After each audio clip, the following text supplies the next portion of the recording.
အခုတင်ဆက်ပေးမယ့်ဇာတ်လမ်းလေးကတော့စာရေးသူကြိုကြိုရေးသားထားတဲ့မောက်ပုတ်ပါသူဆိုတဲ့ဇာတ်လမ်းလေးကိုအစအဆုံးတင်ဆက်ပြီးတော့မှာပဲဖြစ်ပါတယ်ရှင်။ဇာတ်လမ်းလေးကိုနားမစင်ခင်မှာကျမတို့ရဲ့ channel လေးကို like and subscribe လေးနဲ့အတူအသစ်တွေတင်တဲ့အမြဲတမ်းစီဖို့အတွက်ဘေးနား notification ခေါင်းလောင်းလေးကိုနှိပ်သွားပေးဖို့လည်းတောင်းဆိုလိုက်ပါစီရှင်။ကျေးဇူးတင်ပါတယ်ရှင်။ဒါဆိုရင်စာရေးသူကြိုကြိုရေးသားထားတဲ့မောက်ပုတ်ပါသူဆိုတဲ့ဇာတ်လမ်းလေးကိုအတူတူနားဆင်ကြည့်လိုက်ကြရအောင်ပါရှင်။ရုပ်ရှင်မင်းသမီးမူမူမြင့်ဟာဒီနေ့မှပဲစီးပွားရေးလောကကသူမရဲ့ချစ်သူနဲ့လက်ထပ်လိုက်ပါပြီ။သူမရဲ့လက်ထပ်ပွဲကိုဟိုတယ်တစ်ခုမှကျင်းပခဲ့တာဖြစ်ပြီးနာမည်ကြီးရုပ်ရှင်တရုပ်ဆောင်များစွာကတက်ရောက်ဂုဏ်ပြုပေးခဲ့ကြတယ်လို့သိရပါတယ်။ TV ဖန်သားပြင်ထက်ကသတင်းကိုကြားရတဲ့ပရိသတ်တွေရဲ့မျက်ဝန်းထဲမှာအံ့ဩမှုတွေနဲ့ပြည့်နှက်နေပါတယ်။ပရိသတ်တွေသိထားကြတာကရုပ်ရှင်မင်းသမီးမူမူမြင့်ကရုပ်ရှင်မင်းသားအောင်တီဟာနဲ့ချစ်သူတွေပဲဖြစ်ပါတယ်။ဟဲဘလို့ဖြစ်ရတာလဲ။အောင်တီဟာနိုင်ငံခြားကပြန်လာရင်မူမြင့်နဲ့လက်ထပ်တော့မှဆိုပြီးတော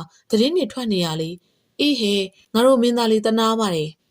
်အောင်တီဟာနဲ့မူမြင့်တို့ချစ်သူဖြစ်ခဲ့ကြတာကရုပ်ရှင်တကားထဲမှာအတူတွဲသရုပ်ဆောင်ခဲ့ကြရာကစပါတယ်အဲ့ဒီရုပ်ရှင်ဇာတ်ကားဖြင့်မူမြင့်ကသူမရဲ့ပထမဆုံးအကယ်ဒမီကိုရယူနိုင်ခဲ့ပြီးအောင်တီဟာကတော့တတိယမြောက်အကယ်ဒမီကိုအတီးတီးဆွတ်ခူးနိုင်ခဲ့ပါတယ်ချစ်သူတွေဖြစ်ကြတာမို့သူတို့နှစ်ဦးတွဲဖက်သရုပ်ဆောင်တဲ့ဇာတ်ကားတိုင်းကနာမည်ကြီးခဲ့ပါတယ်ဒါပေမဲ့မူမူမြင့်ကဝိုင်းမင်းသမီးတယောက်မဟုတ်သေးတာမို့အကယ်ဒမီ3နှစ်ကွန်ရရှိထားတဲ့အောင်တီဟာနဲ့ချစ်သူဖြစ်တဲ့အခါပရိသတ်တွေကသဘောမတူကြပါဘူးဒါပေမဲ့အောင်တီဟာကမူမူမြင့်ကိုသိချစ်ပါတယ်ရုပ်ရှင်တစ်ခုအတွက်အောင်တီဟာကနိုင်ငံခြားကိုတွားရောက်ရိုက်ကူးရမယ်အဲ့ဒီကပြန်လာရင်မူမူမြင့်နဲ့လက်ထပ်ဖို့စီစဉ်ထားခဲ့တယ်အောင်တီဟာပြန်ရောက်လာချိန်မှာတော့မူမူမြင့်ရဲ့လက်ထပ်ပွဲနေပဲဖြစ်နေပါတယ်အောင်တီဟာကဟိုမှာရှိနေတော့မူမူမြင့်စီစာအမြဲရေးတယ်အောင်တီဟာဘက်ကပို့တဲ့စာရေးတော့ကများနေပေမဲ့လေမူမူမြင့်စီကပြန်စာတစ်စောင်းသာသူရရှိခဲ့ပါတယ်အဲ့ဒီစာကကျမလက်ထက်တော့မယ်ကိုအောင်စာလေးကိုလက်မကင်ရင်ကအောင်တီဟာမျက်ရည်ကျခဲ့ရတယ်ကို့ကိုဘာလို့မဆောင်တာလဲမြည်ရဲ့လို့စာပြန်ရေးလိုက်ပေမဲ့မမူမြင့်စီကစာပြန်မရတော့ပါဘူးအောင်တီဟာမြန်မာပြည်ကိုပြန်ရောက်ခြင်းနေဟာမမူမြင့်ရဲ့လက်ထက်ပွဲနေပဲဖြစ်ပါတယ်မိတ်ဆွေတရားအနေနဲ့လက်ထက်ပွဲကိုတက်ရောက်ပေးပါဆိုတဲ့မမူမြင့်ရဲ့ဖိတ်ကြားလာကိုရတာကြောင့်အောင်တီဟာရအောင်လာခဲ့ပါတယ်မမူမြင့်ကအောင်တီဟာတဲ့တရုပ်ဆောင်လုပ်တဲ့နှုတ်ပေမဲ့အသက်ကတော့လပိုင်းသာငယ်ပါတယ်အဲဒါကြောင့်ပရိသတ်ကငငယ်ရွယ်နဲ့အောင်မြင်မှုများရရှိထားတဲ့သူတို့ရဲ့မင်းသားကိုခုမှအမှုပညာနယ်ပယ်ထဲဝင်တာမကြသေးတဲ့မမူမြင့်လိုမင်းသမီးအစ်စ်လေးနဲ့ချစ်သူတွေမဖြစ်စေချင်ကြတာပါမမူမြင့်ရတဲ့အကယ်ဒမီကလည်းအောင်တီဟာရဲ့စွမ်းဆောင်ရည်ကောင်းမှုကြောင့်ရတာလို့သတ်မှတ်ကြတယ်ဘလို့ပဲဖြစ်ဖြစ်ကိုတို့ဝေးသွားကြပြီပေါ့ဟင်းကိုနဲ့ဝေးမဲ့လမ်းကိုမင်းကရွေးသွားခဲ့တာသူမရဲ့သူတို့သားပြီးမှပြုံးပြနေတဲ့မူမူမြင့်ကိုမျက်ရည်များနဲ့ငေးကြည့်ရင်အောင်တီဟာပြုံးပြလိုက်ပါတယ်မူမူမြင့်ဘာကြောင့်တိုးပြန်လာအောင်မဆောင်မဲလက်ထပ်သွားတယ်ဆိုတဲ့အကြောင်းရင်းကိုအောင်တီဟာမေးကြည့်ကြလာပါတယ်။ဒါပေမဲ့လည်းဆိုင်သူရှိသွားပြီမို့အဲ့ဒီအကြောင်းတွေပြောပြီးတော့ကြေကွဲမပြချင်တော့ပါဘူး။ရှက်ကူးရဲ့အစဉ်ပြေခဲ့ရလားယင်ကိုအောင်ပြေပါတယ်မြင့်ဝဲနေတဲ့မျက်ရည်တွေကိုထိရင်တုံရင်နေတဲ့အတန်တွေကိုဖုံးရင်းနဲ့အောင်တီဟာအာတင်းပြီးတော့ပြန်ပြေတယ်။မူမူမြင့်ကသူ့ကိုစိတ်မကောင်းစွာကြည့်ရင်ဟိုဘန်းလှည့်ပြီးတော့မျက်ရည်ကျနေပါတယ်။အောင်တီဟာကသူမရဲ့ပခုံးနှစ်ဖက်ကိုစုပ်ကန်လိုက်တယ်။ဘာလို့ငိုတာလဲမြင့်ကို့ကိုထားပြီးတော့မင်းရွေးချယ်တဲ့လမ်းမှာမင်းမပြောဘူးဆိုရင်ကိုနာကျင်ရတာဘဲတမ်းမှလဲပျော်စမ်းပါပျော်လိုက်စမ်းပါမြင့်ရဲ့မမူမြင့်ကအောင်တီဟာရှင်ခွင်နဲ့မျက်နှာဝက်လျက်ရှိုက်ကြီးတငယ်ငိုကြွေးပါတော့တယ်မြင့်တောင်းမှမာတယ်ကိုအောင်တီဟာကြည်ကြည်နက်နက်ပင်ခွန့်လွတ်ပါတယ်သူမပခုံးလေးကိုတသိမ့်သိမ့်လှုပ်ရင်းနဲ့နှစ်သိမ့်လိုက်တယ်ဒီတစ်ချိန်ကသူမကိုရှင်ခွင်ထဲမှာနောက်ဆုံးကြည်ပွေးဖွဲ့ရခြင်းပဲဖြစ်ပါတယ်မူမူမြင့်ရဲ့လက်ထပ်ပွဲညမှာရုပ်ရှင်လောကသားတွေကြီးညစာဆိုင်ရင်မိလုံပွဲလေးကျင်းပကြတယ်။အားလုံးကအဆိုကောင်းတဲ့အောင်တီဟာကိုဂီတာတီးပြီးတော့တချင်းဆိုခိုင်းတဲ့အခါအောင်တီဟာကျင်းတဲ့ကြက်ထဲရောက်သွားရပါတယ်။ဒီအလူတွေထဲမှာသူနဲ့မူမူမြင့်အကြောင်းသိသူအများကြီးရှိနေတာမို့တချင်းဆိုဖို့ရဝင်လေးနေမိတယ်။အောင်တီဟာမဆိုဖို့ညင်းနေ။အဲ့ဒီအခါမူမူမြင့်ကဆိုပါကိုအောင်မြင့်လေကိုအောင်တချင်းဆိုတာကိုမကြားရတာကြပြီ။နောက်ဆုံးအနေနဲ့ဆိုပြပါလားယင်။မူမူမြင့်ရဲ့စကားကသူမအမျိုးသားကြရင်အထင်လွဲစရာဖြစ်နိုင်ပါတယ်။ကံကောင်းလို့သူမအမျိုးသားအခုလောလောဆယ်မိဘုံပွဲမှာအတူရှိမနေပါဘူး။မူမူမြင့်ကအောင်တီဟာကိုဂီတာယူပေးတယ်။အောင်တီဟာဂီတာကိုလက်ခံလိုက်ပါတယ်။သူ့စိတ်ထဲမှာပေါ်လာတဲ့တချင်းတန်စင်ကိုတီးဖို့အတွက်ဂီတာကျိုးကိုညှိလိုက်တယ်။အဲ့ဒီတချင်းကိုဂီတာတန်စင်ညှိရလိမ့်မယ်လို့တခါမှမတွေးဘူးပါဘူး။အောင်တီဟာကဂီတာကျိုးများပေါ်လက်ကစားလိုက်တဲ့အခါပထမဦးစွာတန်စင်အငြိမ်လေးထွက်ပေါ်လာတယ်။ပြီးတဲ့နောက်မှာတော့တန်စင်ခတ်သွက်လေးထွက်ပေါ်လာပြီးဘေးကနားထောင်နေသူများတချင်းစာသားကိုရေရွမိတဲ့အထိတန်စင်ကပေါ်လွင်လာပါတယ်။ အဲ့ဒီတန်စင်ပေါ်လွင်လာလေမူမူမြင်ရမျက်ရည်ဝဲလေးပဲဖြစ်ပါတယ်အဲ့ဒီတန်စင်ကဆိုင်းဒီဆိုင်ရဲ့ခွင့်မတောင်းမိမယ်ရပါတယ်ဆိုတဲ့တန်စင်ပဲဖြစ်ပါတယ်မူမူမြင့်ကမျက်နှာချလျက်မျက်ရည်ဝဲနေပါတယ်ဘေးကနားထောင်သူတွေကတော့တန်စင်နဲ့ညီလက်ခုပ်တီးပြီးတော့လိုက်ဆိုနေကြပေမဲ့အောင်တီဟာရဲ့ခံစားချက်ကိုသိနေကြတာမို့ဘသူမှမျက်နှာမကောင်းကြပါဘူးတချင်းလေးဆုံးသွားတဲ့အခါအောင်တီဟာနောက်ဘရောမှဂီတာတီးပြီးတချင်းမဆိုတော့ဘူးလို့ဆုံးဖြတ်ချက်ချလိုက်တယ်သူ့အတွက်ဂီတာတန်စင်တွေကအချစ်မှမွေးဖွားလာတယ်အချစ်မရှိတဲ့ဘဝမှာဂီတာတန်စင်တွေလည်းမရနိုင်တော့ပါဘူးကျွန်တော်ပြန်လိုက်ပါအောင်မေအောင်တီကနှုတ်ဆက်ပြီးတော့မိဘုံမွေးရထထွက်သွားတယ်မူမူမြင့်ကသူ့ရဲ့အနောက်ကိုပြေးလိုက်ပြီးလူတွေမရှိတဲ့နေရာရောက်တော့နောက်ကျောကိုလှမ်းဖက်ခါပါပြင်းအပ်ပြီးတော့ငိုလိုက်ပါတယ်ကိုအောင်ထက်မြင့်ကိုပြောအောင်ထားနိုင်မယ်ထင်လို့ကိုအောင်ထက်မြင့်ရဲ့လူအင်းတွေကိုဖြည့်နိုင်မယ်ထင်လို့မြင့်သူ့ကိုယူခဲ့တာမဟုတ်ပါဘူးမြင့်မိဘတွေရဲ့ဇာကားကိုမလွန်ဆန်နိုင်လို့ပါကိုအောင်ရဲ့အောင်တီဟာမျက်ရည်ကျရတယ်ရင်ဘတ်မှာဖတ်တွေ့ထားတဲ့သူမရဲ့လက်နှစ်ဖက်ကိုစုပ်ကင်ဖဲချရင်မူမူမြင့်ဘက်ကိုလှဲကထားလိုက်ပါတော့မြင့်ရဲ့ကိုမြင့်ကိုဘွေးမယူပါဘူးကိုတို့ကမပါလို့ဝေးရတာပဲမြင့်လေးပြောအောင်သာနေပါတော့အောင်တီဟာသူမရဲ့လက်တွေကိုလှုပ်ပေးလိုက်ပါတယ်တယောက်ကိုတယောက်သိချစ်ကြောင်းတော့နှစ်ဦးစလုံးရဲ့မျက်ရည်တွေကတက်သေးထူပေးနေတယ်ဒါပေမဲ့ကံမပါလို့ဝေးကြတဲ့အချစ်ဇလံများစွာတွေကတပုတ်လို့အချိန်လေးကြာလာရင်ဆွေးမြေ့သွားမှာပါဘာလို့မှရုံးမွေခွဲမနေကျင်တော့ပါဘူးအောင်တီဟာစိတ်ပြေလက်ပြောက်ဖျားဖူးသွားခြင်းစိတ်ပေါ်လာတယ်အဖေမခေါ်ချင်တာမို့အနုပညာအလုပ်တွေကိုခဏရက်ဆိုင်ရွှေဆိုင်ကပကံကိုတယောက်တည်းဖျားဖူးထွက်ခဲ့တယ်အရင်ကလေးကအရက်သားလိုနေတဲ့အောင်တီဟာအတွက်တယောက်တည်းခရီးထွက်ရခြင်းကမခက်ခဲလာပါဘူးပရိသတ်တွေနဲ့တွေ့ရင်တင်းတနည်းစကားပြောဖြစ်တယ်ပရိသတ်တွေကသူတို့ချစ်တဲ့ပြည်သူအချစ်တော်မင်းသားကိုမြင်ရတဲ့အခါဝမ်းပန်းတသာကြိုဆိုကြတယ်လက်ဆောင်ပစ္စည်းတွေဝိုင်းပေးကြတယ်အောင်တီဟာကမြင်းကပရွာလေးရှိရွာကန်တူရဲ့အိမ်မှာဝင်တဲတယ်အဲ့ဒီအိမ်မှာအောင်တီဟာရောက်နေမှန်းသိကြတဲ့သူ့ရဲ့ပရိသတ်တွေကကြိတ်ကြိတ်တို့လာကြည့်ကြတယ်အောင်တီဟာပရိသတ်တွေနဲ့ထမင်းဝိုင်းဖဲ့စားတယ်ပရိသတ်တွေနဲ့စကားပြောရင်ရီမောရင်းနဲ့စိတ်သောကတွေပြေပြောက်ပါတယ်မြင်းကပရွာရှိအိမ်ကလေးကပကံဖျားများစွာကိုအိမ်ထဲကထွက်ရုံနဲ့ပင်ဖူးမြော်မြင်တွေ့ရပါတယ်မနက်ခင်းစောစောအိပ်ရနိုးတဲ့အခါပရင်းမဖွင့်ရုံနဲ့ပင်ဖျားတွေကိုဖူးမြော်ကြည့်ညိုနိုင်တာမို့အောင်တီဟာဒီရွာလေးကိုတိတ်နှစ်သက်ပါတယ်မင်းသားကြီးကျုပ်တို့ဘောလုံးကန်ကြမလို့ဗျဝါသနာပါလားဟာပါတယ်ဗျာဖူးဆဲလားဖူးဆဲဗျဝါသနာပါရင်လားဗျာအောင်တီဟာတက်တက်ကြွကြွပင်ဘောလုံးဝင်ကစားပါတယ်အောင်တီဟာဘောလုံးကန်နေကြောင်းကြားသိရတဲ့အခါရွာသားပရိသတ်တွေကဘောလုံးကွင်းအထိအုံကြက်ကြက်လာရောက်အားပေးကြတယ်ပရိသတ်တွေရဲ့အော်ရဲအားပေးတဲ့နဲ့အတူကန်နေတဲ့ရွာသားတွေရဲ့ဘောလုံးစွမ်းရည်ကြောင့်အောင်တီဟာမောပတ်မှတ်မီမသိပဲစိတ်လန်းဆန်းကပျော်ရွှင်နေပါတယ်မင်းသားဆိုတဲ့ဂုံလည်းမမောက်မာနာလည်းမရှိတဲ့အောင်တီဟာကိုပရိသတ်တွေကအချစ်ပိုရပါတယ်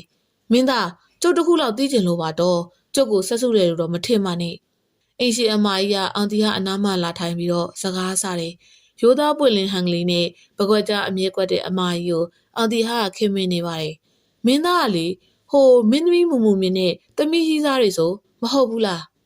အမကြီးကဘုံဝင်ရှင်းရှင်းမင်းမေးချတယ်အောင်တီဟာကမင်းမေပြောင်ပြောင်ထားထားတဲ့အတိတ်မှတ်ညံတွေကိုပြန်သတိရသွားပြီးတော့မျက်နှာမကောင်းဖြစ်သွားပါတယ်မင်းသမီးကလည်းခုမှအမှုပညာလောကထဲမှာနမေရခါသာရှိသေးတာကိုတော့အကယ်ဒမီပါရထားချိန်ကိုယ့်ရဲ့တက်ချိန်ကြမှာယောက်ျားယူပြေးရတယ်လို့နှမျောလိုက်တာအမကြီးကတီးကျင်စိတ်နဲ့အောင်တီဟာအနာတို့ကမင်းသားနဲ့ဘာလို့မယူတာလဲအောင်တီဟာအမကြီးကိုကြည့်ပြီးအပြုံးလေးပြုံးလိုက်မိပါတယ်အမကြီးကသူ့ကိုစိတ်မကောင်းဖြစ်စေလိုတဲ့ရည်ရွယ်ချက်မရှိမှန်းလဲအောင်တီဟာသိပါတယ်ရေစက်မပါလို့ပေါ့အမကြီးအဲ့ဒီခါမှာအမကြီးကပုံမွင့်လင်းလင်းမြင်အောင်တီဟာလက်ကလေးကိုကိုင်းကငါတို့မင်းသားလေးတနာပါတယ်လို့ဆိုပါတယ်အောင်တီဟာမျက်ရည်ဝဲလဲပြုံးမိလိုက်ပါတယ်သူ့ကိုတနာကြောင့်အမှန်တိုင်းပုံမွင့်လင်းလင်းပြောပြဆက်ဆံပေးတဲ့သူဟာအမကြီးပဲရှိပါတယ်အောင်တီဟာအမကြီးကိုအမရင်တယောက်လိုခင်မင်စိတ်ဖြစ်မိပါတယ်မင်းသားရဲ့မနေတော့ဘူးလားတွားတော့မလို့လားအောင်တီဟာပုပ်ပားကိုဆက်သွားဖို့ပြင်ဆင်ပြီးထွက်လာတော့အမကြီးတို့မိသားစုနဲ့မြင်းကပါရွာသားတွေကစိတ်မကောင်းစွာဝိုင်းမိကြတယ်အမကြီးက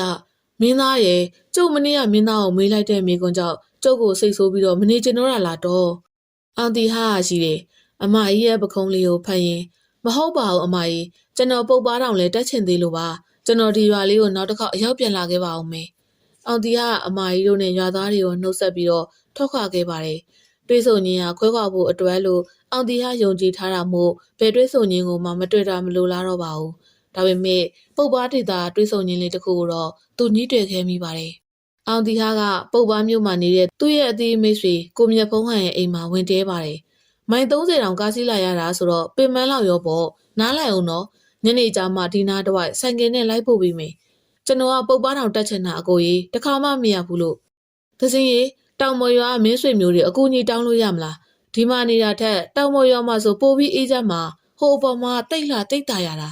ကိုမြတ်ဖုံးဟန်ကအောင်တီဟာကိုပြောပြရင်သူ့မိမအောင်လှမ်းအောင်ပြောလိုက်ပါတယ်မတ်သက်စင်ကရတာပေါ့ကိုရဲ့အမလီမင်းသားအောင်တီဟာတာဆိုရင်သူတို့ကပိုလို့တောင်ဝမ်းသာနေကြအောင်မင်းမင်းသားရေမပူနဲ့မင်းသားစေငင်းမိတာမှန်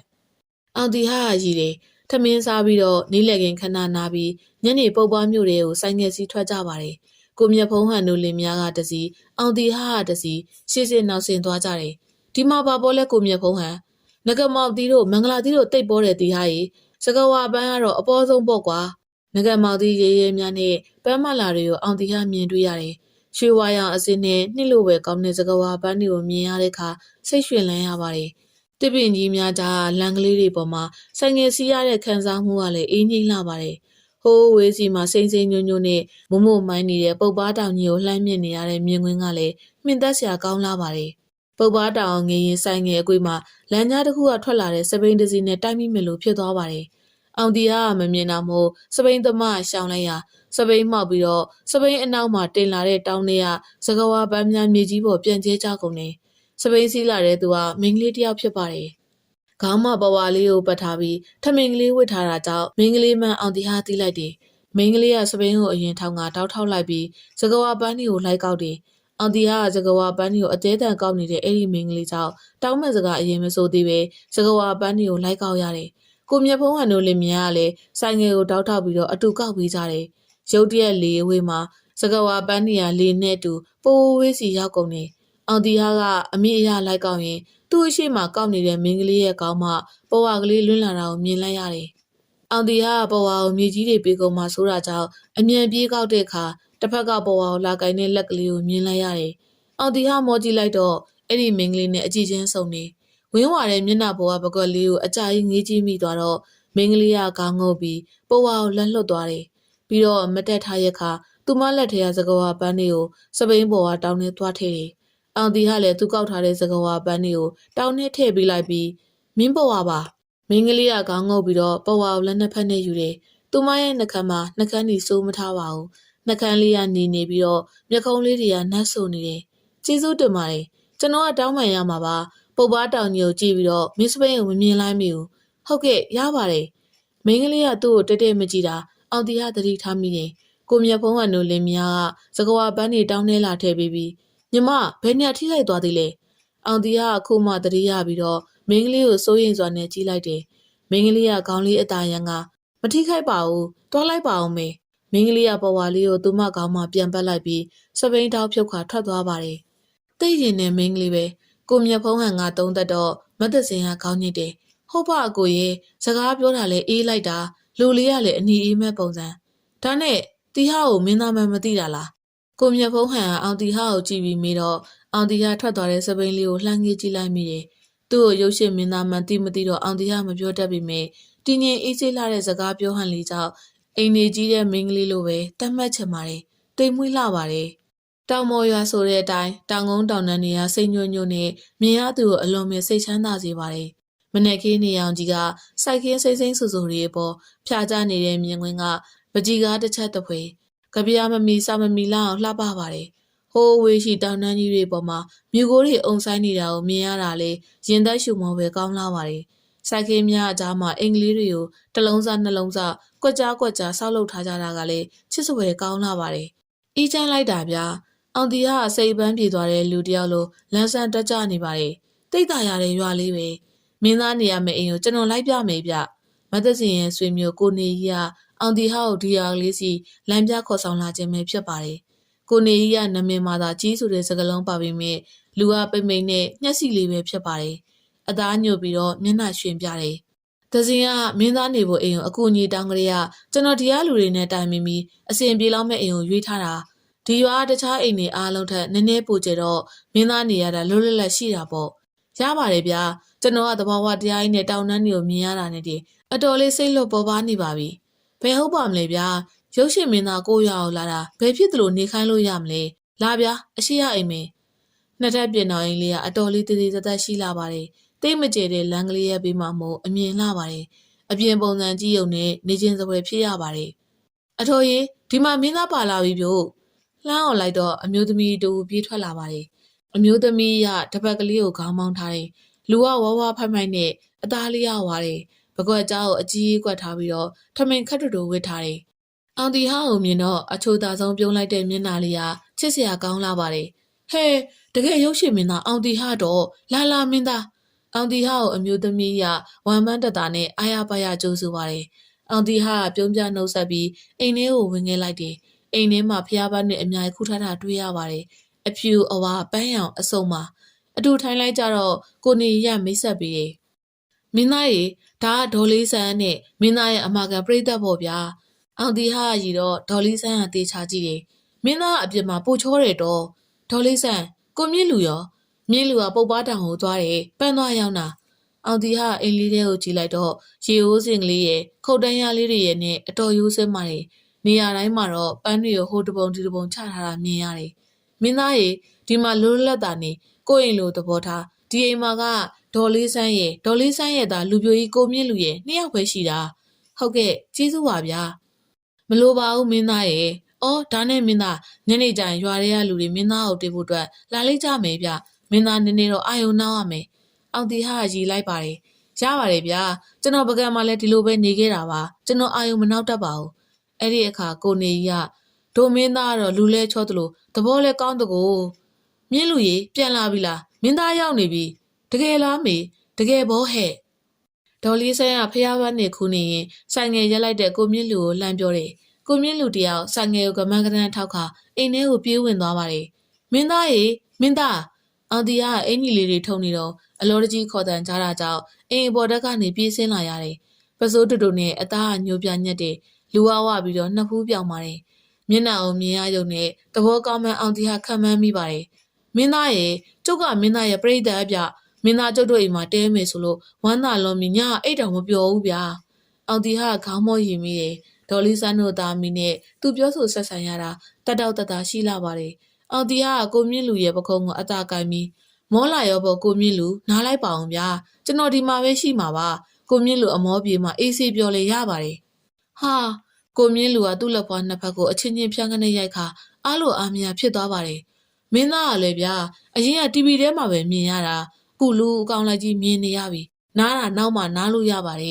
ယ်မင်းသားဒီလိုလားဗျာကျွန်တော်ပုတ်ပါတောင်ကနေငကမောက်တီးဝဲလာတယ်ကိုမြင့်လူကသူဝဲလာတဲ့ငကမောက်တီးတွေကိုသူပန်းထဲရောင်းတဲ့တောင်းတွေကနေထုတ်ပြပါတယ်အောင်တီဟာသဘောကျရေးပြုံးရည်ကြည့်နေတော့ကိုမြင့်လူရဲ့အနောက်ဟိုဘက်မှာအရေးကလေးတစ်ခုကိုလှမ်းမြင်လိုက်ရတယ်အောင်တီကလမ်းကြည့်လိုက်တော့ပိစာအဖြူကိုတန်းပေါ်လှမ်းနေတဲ့မိန်းကလေးတယောက်ကိုတွေ့ရတယ်မိန်းကလေးကလှမ်းပြီးတော့ခြေပြားလေးထောက်ခါသူမလက်ကလေးတွေနဲ့တရက်စွာဖြတ်နေပါတယ်သူမခြေထောက်ပြန်ချပြီးဒီဘက်ကိုရောက်လာတဲ့အခါအောင်တီဟာသူမရဲ့မျက်နှာလေးကိုမြင်လိုက်ရတယ်ခမောက်ကလေးရဲ့လောင်ရိပ်အောက်မှာဝင်းမွနေတဲ့မျက်နှာလေးကစမ်းရည်ကြီးကိုမြင်ရသည့်ပမာအောင်တီဟာစိတ်ကိုအေးချမ်းသွားစေပါတယ်သူမဒီဘက်ကိုလှည့်လာတော့အောင်တီဟာကိုမြင်သွားတယ်အောင်တီဟာအဲ့ဒီမျက်နှာလေးကိုမှတ်မိပါတယ်ပကွက်အကြားလေးနဲ့မနီးရစကဝါပန်းကလေးစကဝါရဲ့လားကိုမြင့်လူကအဲ့မင်းကလေးကိုကြည့်ပြီးတော့လှမ်းအောင်လိုက်ပါတယ်ဒါမင်းသားအောင်တီဟာလေစကဝါရက်နေတဲ့နေရာနဲ့အောင်တီဟာရက်နေတဲ့နေရာကဂျားထဲမှာလမ်းသွယ်လေးသာချပြီးမလန့်မကန့်သာကွာဝေးပါတယ်ချန်စီယိုမရှိကြတဲ့အိမ်တွေမို့အိမ်လုံးချင်းလေးတွေကဘေးချင်းကလျက်ဖြစ်နေပါတယ်အောင်တီဟာစကဝါကိုပြုံးပြလိုက်တယ်ကျွန်တော်အောင်တီဟာပါမင်းသားကလေမင်းသားကိုဒီရွာမှာမသိတဲ့သူမရှိဘူးကိုမြင့်လူကချောင်းဝင်ပြောတယ်စကဝါခေါင်းလေးညွှန်းပြကအိမ်ထဲကိုလှည့်ဝင်သွားပါတယ်အောင်တီဟာပါဇက်ပင်ပြင်းမိသွားပါတယ်သူမရဲ့ပြန်လဲနှုတ်ဆက်မှုကဒီလောက်ဖေးတယ်လားပြန်တော့ပြုံးပြမသွား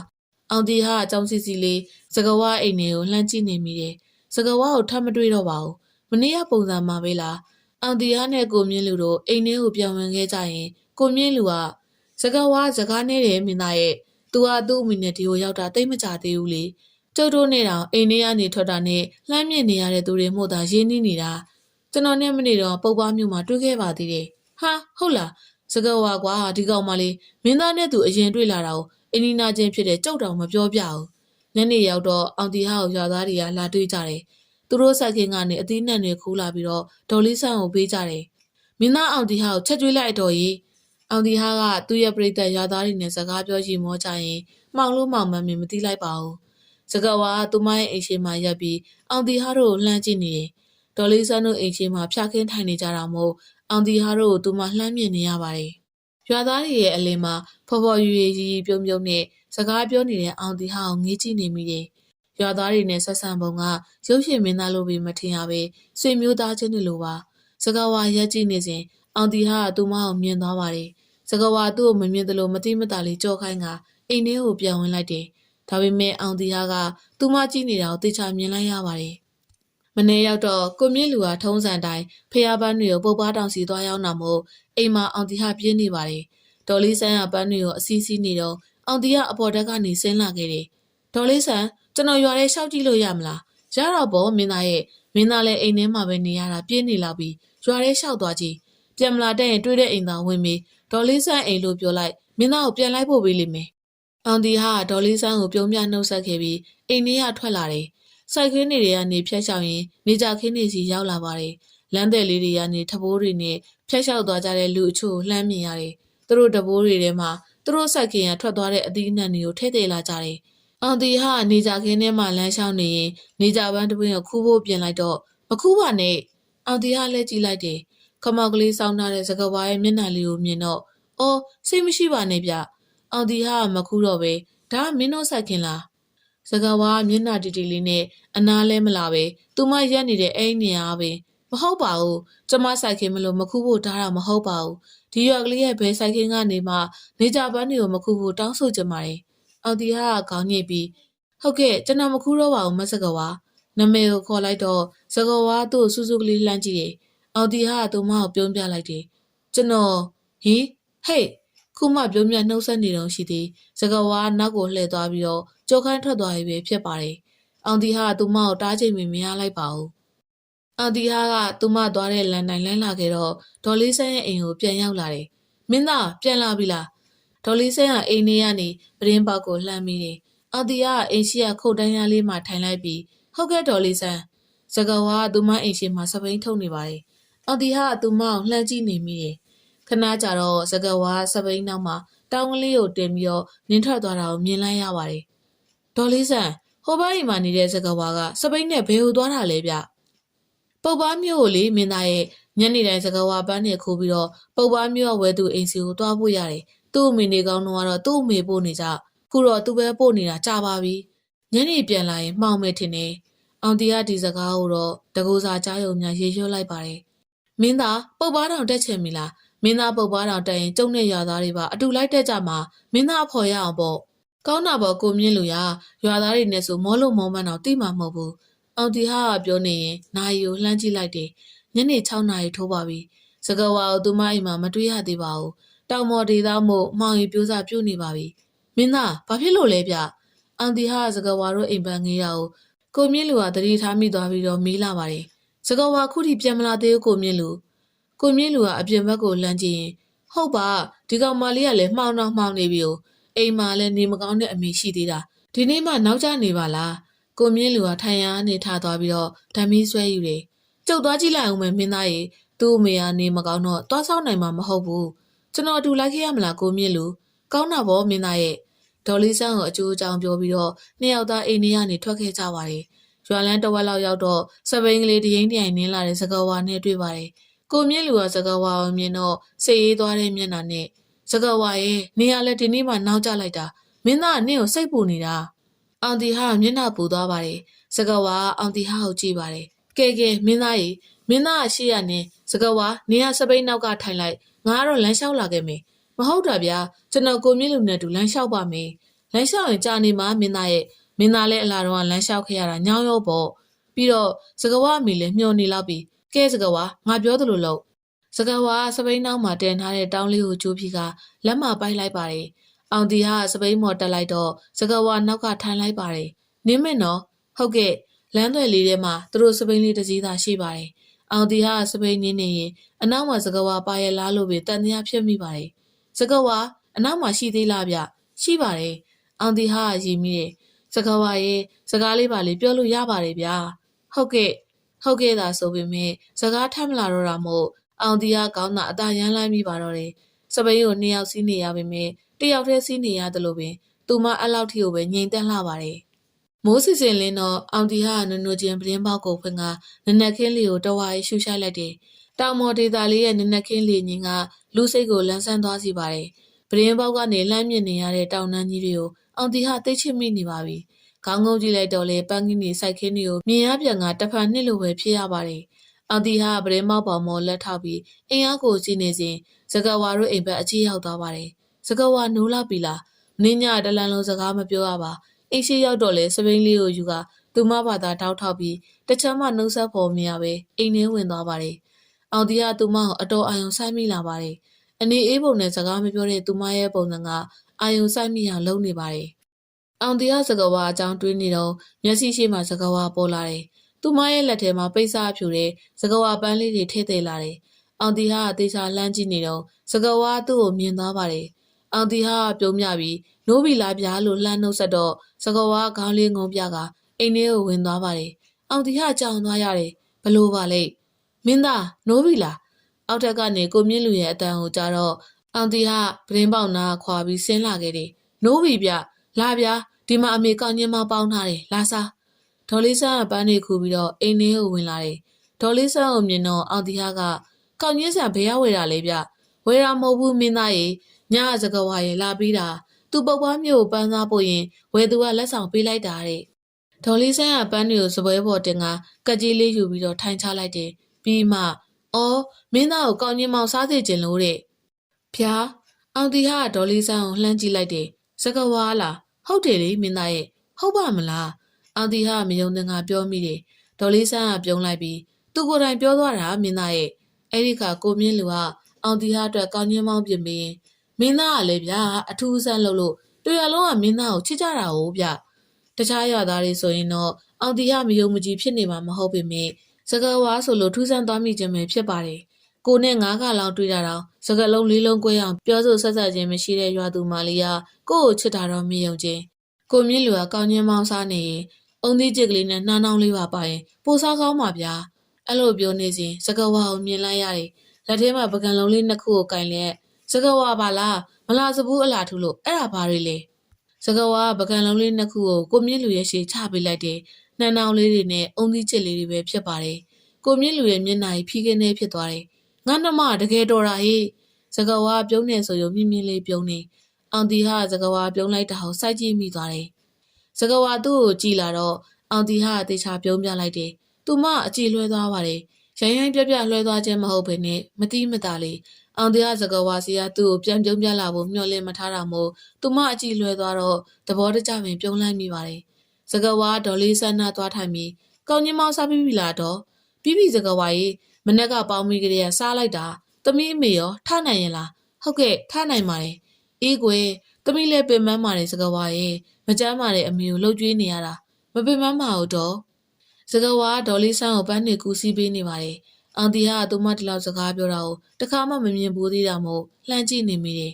လိမ်မာလိုက်တာကွယ်ဒေါ်လေးဆန်းကစကားဝါရဲ့ခေါင်းလေးကိုအသာကန်လိုက်တော့စကားဝါပြုံးနေပါတယ်ပန်းမြောက်စုက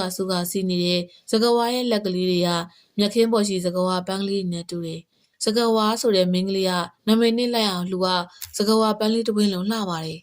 ်စကားဝါတောင်းထဲကိုစကားဝါပန်းလေးတွေထည့်နေတော့အောင်တီဟာအနားရောက်လာတယ်စကားဝါလန့်သွားပြီးတော့မှအောင်တီဟာမှန်းသိတော့ပင်သက်လေးချပါတယ်လန့်သွားတာလားဗျတောင်းမှန်ပါတယ်အောင်တီဟာပြပြတလေးတောင်းမှန်လိုက်တယ်ရပါတယ်စကားဝါခေါင်းသာရမ်းပြီးတောင်းစပိန်နောက်မှာကျိုးတုပ်လိုက်တယ်အောင်တီဟာကျိုးကိုမနှဲဆွဲတုပ်နေရတဲ့သူမအောင်ကြည့်ပြီးကျွန်တော်တုပ်ပေးမယ်ရပါတယ်ကျွန်တော်လုပ်ပေးပါမယ်စကားဝါလက်တွေနားလိုက်မယ်ကျမလုံနေကြပါစကားဝါအထိမခံအောင်တီဟာနည်းနည်းရဲတင်းလိုက်ပြီးသူမလက်ထဲကကျိုးကိုဆွဲယူလိုက်တယ်ကျိုးကိုဆွဲရင်စကားဝါရဲ့လက်ကလေးကိုထိခိုက်မိသွားတော့စကားဝါသူ့ကိုမောကြည့်တယ်အောင်တီဟာကျိုးကိုမလွတ်ပေးပဲကျွန်တော်လုပ်ပေးပါစေအဲ့ဒီအခါမှာစကားဝါသူမရဲ့လက်ကိုအောင်တီဟာလက်တွေကြားကနေထုတ်ခါအနောက်ဆုတ်သွားတယ်အောင်တီဟာကျင်းနဲ့စွာပြုံးပြီးတောင်းကိုခန်းခန်းစွာကျိုးနဲ့တေချာစွာတုပ်ချီပြီးလိုက်တယ်ကျိုးတို့ပြီးသွားတော့စကားဝါတောင်းကိုလှုပ်ကြည့်တယ်အောင်တီဟာသဘောကျစွာရီလိုက်မိတယ်သူခါတိုင်းတုံနေကြနဲ့မတူပဲတောင်းအားပို့ပြီးတော့ငြိမ်သက်တာကြောင့်စကားဝါကျဉ်နဲ့သွားပါတယ်ခိုင်မာတဲ့စကားဝါရဲ့ကျွန်တော်မယုံတာလားမဟုတ်ပါဘူးလှုပ်ကြည့်ပြီးတော့စကားဝါအားနာသွားပါတယ် အောင်တီဟာကြီးလိုက်တယ်စကားဝါစပိန်ကိုထောက်ဖြုတ်ခါထောက်ဖို့ပြင်တော့ကျွန်တော်စကားဝါကောင်းချင်းမောင်စားစီခြင်းလို့ကောင်းချင်းဆန်လာပေးတာလို့ဒေါ်လေးဆန်းကပြောတယ်စကားဝါအောင်တီဟာကိုပြန်လှည့်ကြည့်တယ်ကျေးဇူးပါဗျာတတိတရားရှိလို့ရပါတယ်စကားဝါထွက်ဖို့ပြင်တော့အောင်တီဟာအရှိတိုးလာတယ်နောက်ကျွန်တော်တို့တွေ့ရင်ခေါင်းမဲငုံမပြပါနဲ့ခုလိုပဲစကားပြောပါတခြားရသားတွေလိုပဲရင်းနှီးနှီးစကားလာပြောပါလားဟုတ်ကဲ့ရပါတယ်ကျွန်တော်ကတော့မရဘူးစကားဝါသူ့ကိုစူးစူးလေးကြည့်လိုက်တယ်အောင်တီဟာကသူမရဲ့ဘေးကိုလာရက်တော့အရက်ကွာချမှုကြောင့်စကားဝါသူ့ကိုမောကြည့်လိုက်ရတယ်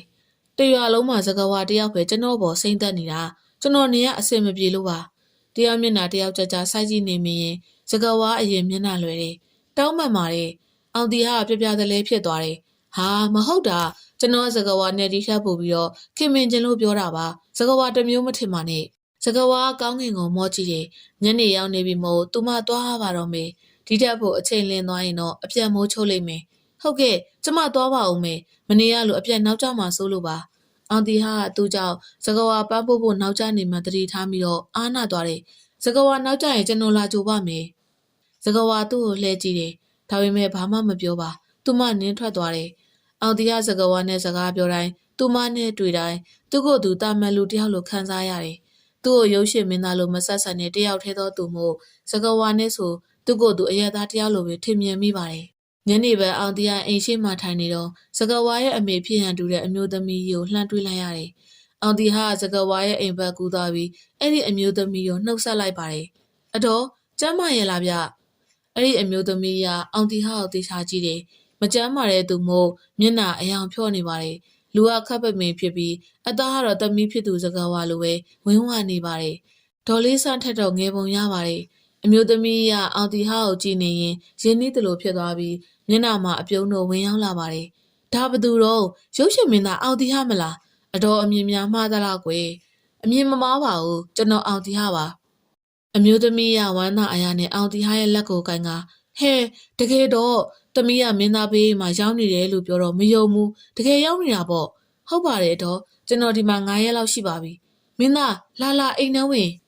အောင်တီဟာအိမ်ထဲကိုဝင်လာခဲ့တယ်အမျိုးသမီးကအောင်တီဟာထိုင်ဖို့ဖြာကလေးတက်တက်ရခင်းပေးတယ်အိမ်ထဲမှာထိုင်နေစဉ်စကားဝါပန်းရနန်းတို့တင်းနေပါတယ်အောင်တီဟာအိမ်ထဲကိုကြည့်လိုက်တော့စကားဝါပန်းတွေကိုပလင်းထဲမှာအရေးတစ်မျိုးနဲ့ထည့်စိန်ထားတာတွေ့ရတယ်စကားဝါပင်ကဒီမှာအတော်ပေါ်လာတော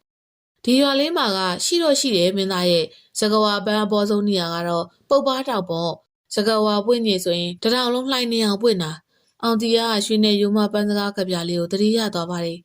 ်ဒါကြောင့်ပုတ်ပါတောင်ကိုရွှေတောင်ကြီးလို့ခေါ်ကြတာ哦အတော်တို့ကပုတ်ပါသူစစ်စစ်လားဟုတ်ပါမင်းသားရဲ့အတော်ကမွေးကလေးကပုတ်ပါမှာပဲအတော်သမီးလေးဆိုလဲစကားဝါပန်းလေးတွေနဲ့အဖော်ပြုတ်ပြီးကြီးပြင်းလာတာအဲ့ဒါကြောင့်စကားဝါလို့နာမည်ပေးထားတာမွေးကလေးကအဖော်ဆိုလို့စကားဝါပန်းတွေပဲရှိခဲ့တာလားအောင်တီကစကားဝါကိုမြင်အောင်သွားမိတယ်အမျိုးသမီးကမင်္ဂလာသီးတွေခွဲလာပြီးပကံလေးထဲထက်ကအောင်တီဟာကိုချကြွေးတယ်မင်းသားရေစားဟိုနေရာမှာစိုက်ခင်းနေရအပင်ကခူးထားတ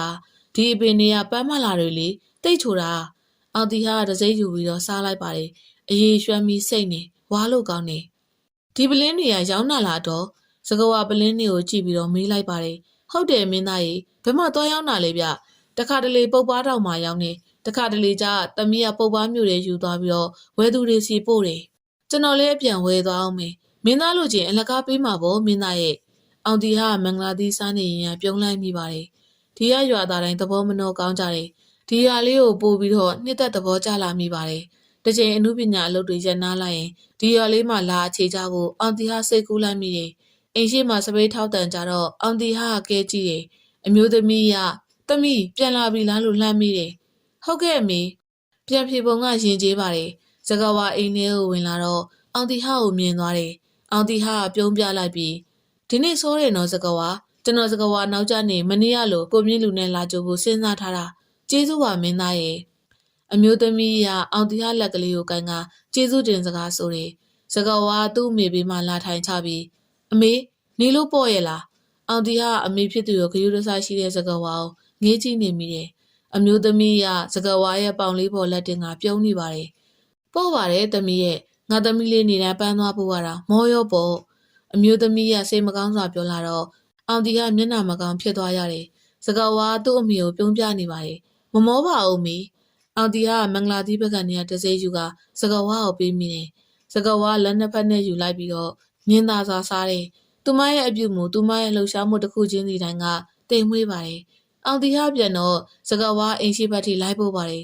ကျွန်တော်မနေ့ပြန်ပုတ်ပွားတောင်တက်မှာစကဝါကိုမြင့်လူကသူနဲ့ရသားတွေအတူလိုက်မယ်လို့ပြောတယ်စကဝါရောပါမလားကျမမပါပါဘူးအောင်တီဟာအတူရှောက်နေရင်ရလိုက်တော့စကဝါလည်းရမ်းမိသွားတယ်အောင်တီဟာစကဝါဘက်ကိုလှည့်လိုက်ပြီးအတူလိုက်ခဲ့ပါလားစကဝါပြန်မဖြစ်ပါမင်းသားရေထမင်းစားကြစို့ဗျကိုမြင့်လူကသူ့ရဲ့အိမ်ထဲကနေလှမ်းအောင်ခေါ်နေပါတယ်ဟုတ်ကဲ့လာပြီဗျအောင်တီဟာပြန်អော်လိုက်ပြီးတော့စကဝါကိုကြည့်ကလိုက်မယ်မလားမတည်သေးပါဘူးစကဝါကိုမြင့်လူတို့အိမ်ဘက်စီကိုတစ်ချက်လှမ်းကြည့်ပြီးထမင်းစားဖို့စောင့်နေကြတယ်မြင်မြန်သွားပါ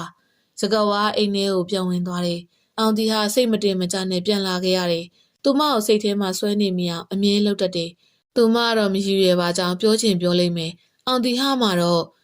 မနေ့ပြန်စကဝါရောမပါဘူးလားကိုမြင့်လူထမင်းစားနေရင်အောင်တီဟာမေးလိုက်တယ်ကိုမြင့်လူကထမင်းကိုလက်တဆုပ်အပြီးအားရပရပလုတ်ပလောင်စားနေရင်အောင်တီဟာမိကုံကိုချက်ချင်းပြန်မပြေနိုင်ပါဘူးခေါင်းကိုအရင်ရမ်းပြပြီးမှထမင်းကိုဝါပြီးရေကွက်ကိုလှမ်းယူမောတောက်ပြလိုက်တယ်ပြီးမှမလိုက်တော့ဘူးမင်းသားသူကမနဲ့ဆိုစကဝါပန်းပလင်းနေလောက်ရတယ်ညနေဆိုပန်းသွားဖို့ရတယ်အားတဲ့အချိန်ကိုမရှိဘူးလေဒေါ်လေးဆန်းကကိုမြင့်လူကိုမတတ်မတာကြည့်ဖြည်းဖြည်းစားပါမြင့်လူရဲ့စူးစကားပုံနာလိုဖြစ်နေပါမယ်ဟာအမေကလေဒေါ်လေးဆန်းကရီလိုက်တော့အောင်တီဟာပါလိုက်ရီလိုက်မိရဲ့စိတ်ကတော့ဟိုဘက်အိမ်လေးစီမှာဒါဖြစ်ရင်ကိုမြင့်လူမနေ့ပြန်မသွားသေးဘူးဗျာစကဝါအားတဲ့တရက်မှသွားရအောင်မင်းသားကလည်းစကဝါအားတဲ့နေရာမရှိဘူးအမြဲသူ့လုံးနဲ့သူရှုပ်နေတာအောင်တီဟာမျက်နှာမကောင်းဖြစ်သွားပါတယ်အဲ့ဒီခါဒေါ်လေးဆန်းကပဲမင်းသားကစကဝါအတူလိုက်စီခြင်းလို့လားဟုတ်ကဲ့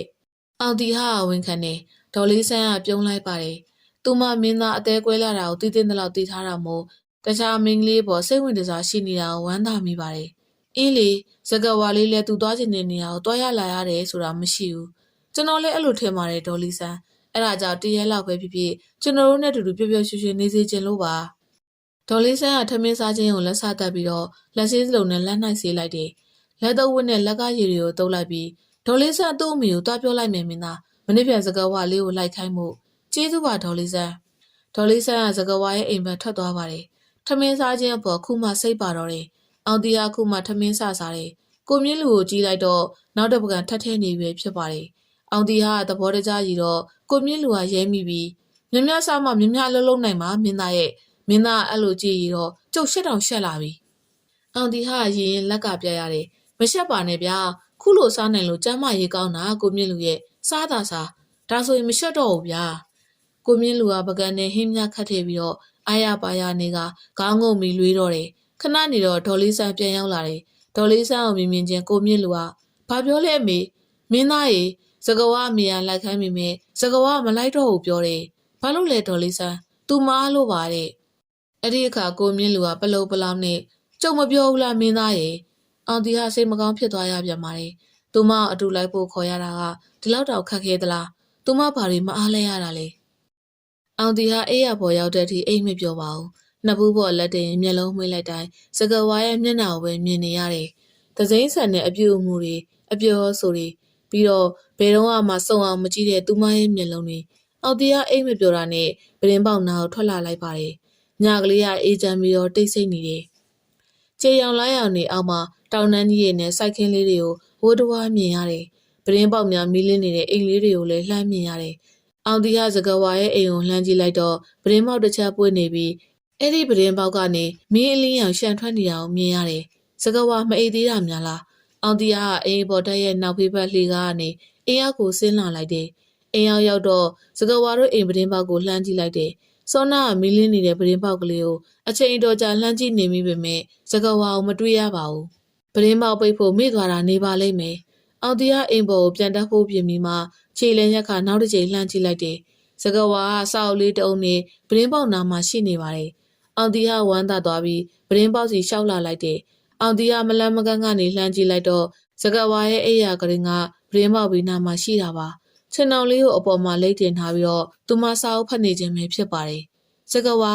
လှမ်းခေါ်လိုက်တော့စကဝါခြာကနေလှည့်ကြည့်တယ်။သူမအောင်တီဟာကိုအံ့ဩစွာငေးကြည့်နေပါတယ်။မအိသေးဘူးလားဗျ။ဟုတ်ကဲ့စာအုပ်ဖတ်နေရလား။ဟုတ်ပါတယ်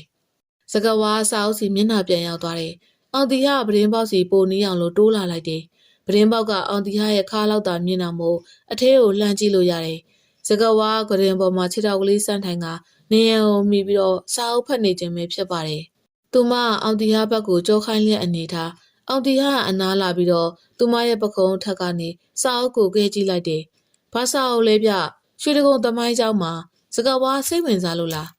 းအောင်တီဟာရဲ့တန်ကတိတ်နေနေတာမို့စကဝါကောင်းလှန်ကြည့်လိုက်ပြီးတော့အောင်တီဟာရဲ့မျက်နှာကသူမနဲ့နီးကပ်ကပ်စကဝါမျက်လုံးလေးပြူပြီးတော့အောင်တီဟာကိုကြောင်ကြည့်နေမိတယ်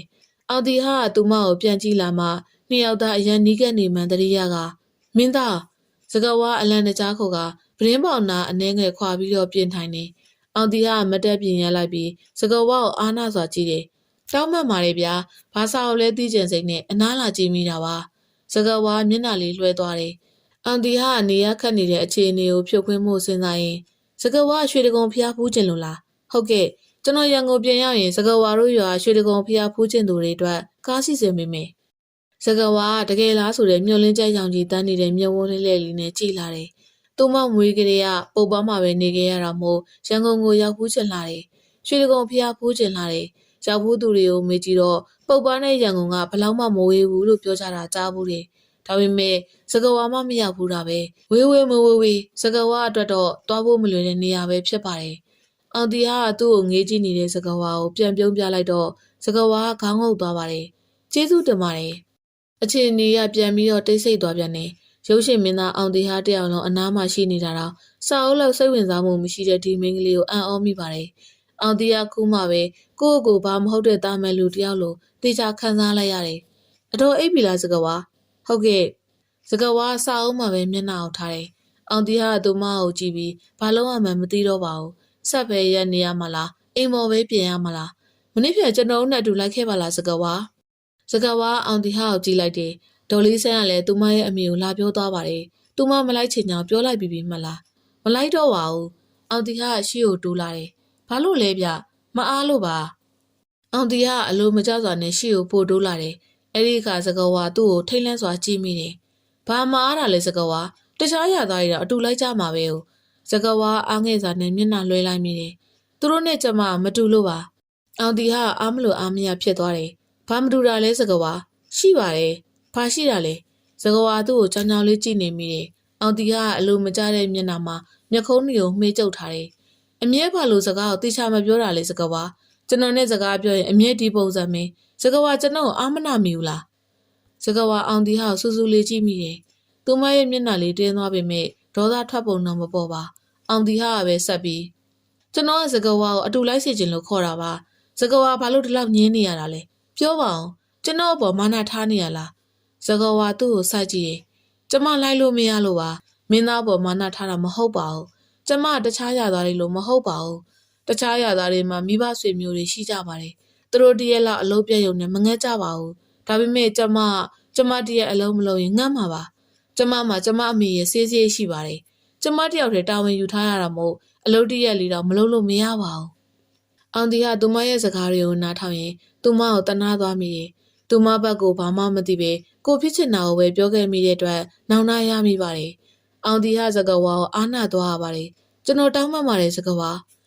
းဝါတပြင်းဖွားဖွားချရင်မျက်နှာကြောလေးရော့သွားတယ်ရပါတယ်သူမရပါတယ်လို့ပြောပေမဲ့အောင်တီဟာစိတ်မအေးပါကျမအိပ်ပါတော့မယ်ဟိုမင်းသားလည်းသွားအိပ်ပါတော့စကားဝါပဒင်းတကားကိုဆွဲပိတ်သွားတယ်အောင်တီဟာရင်နဲ့အမျိုးအမည်မသိတဲ့တင်းကြပ်ကြပ်ခံစားမှုတစ်ခုကဝင်ရောက်လာပြီးတငွေ့ငွေ့ပူလောင်လာပါတယ်ပိတ်ထားတဲ့ပဒင်းတကားကိုခဏခဏတမင်လေးပြန်ကြည့်ရင်အိမ်ပေါ်ကိုပြန်ရောက်လာခဲ့တယ်အိမ်မပြောလို့သူမကိုသွားတွေးမိကမှသူမကြောင့်အခုပို့ပြီးတော့အိမ်မရတော့ပါဘူ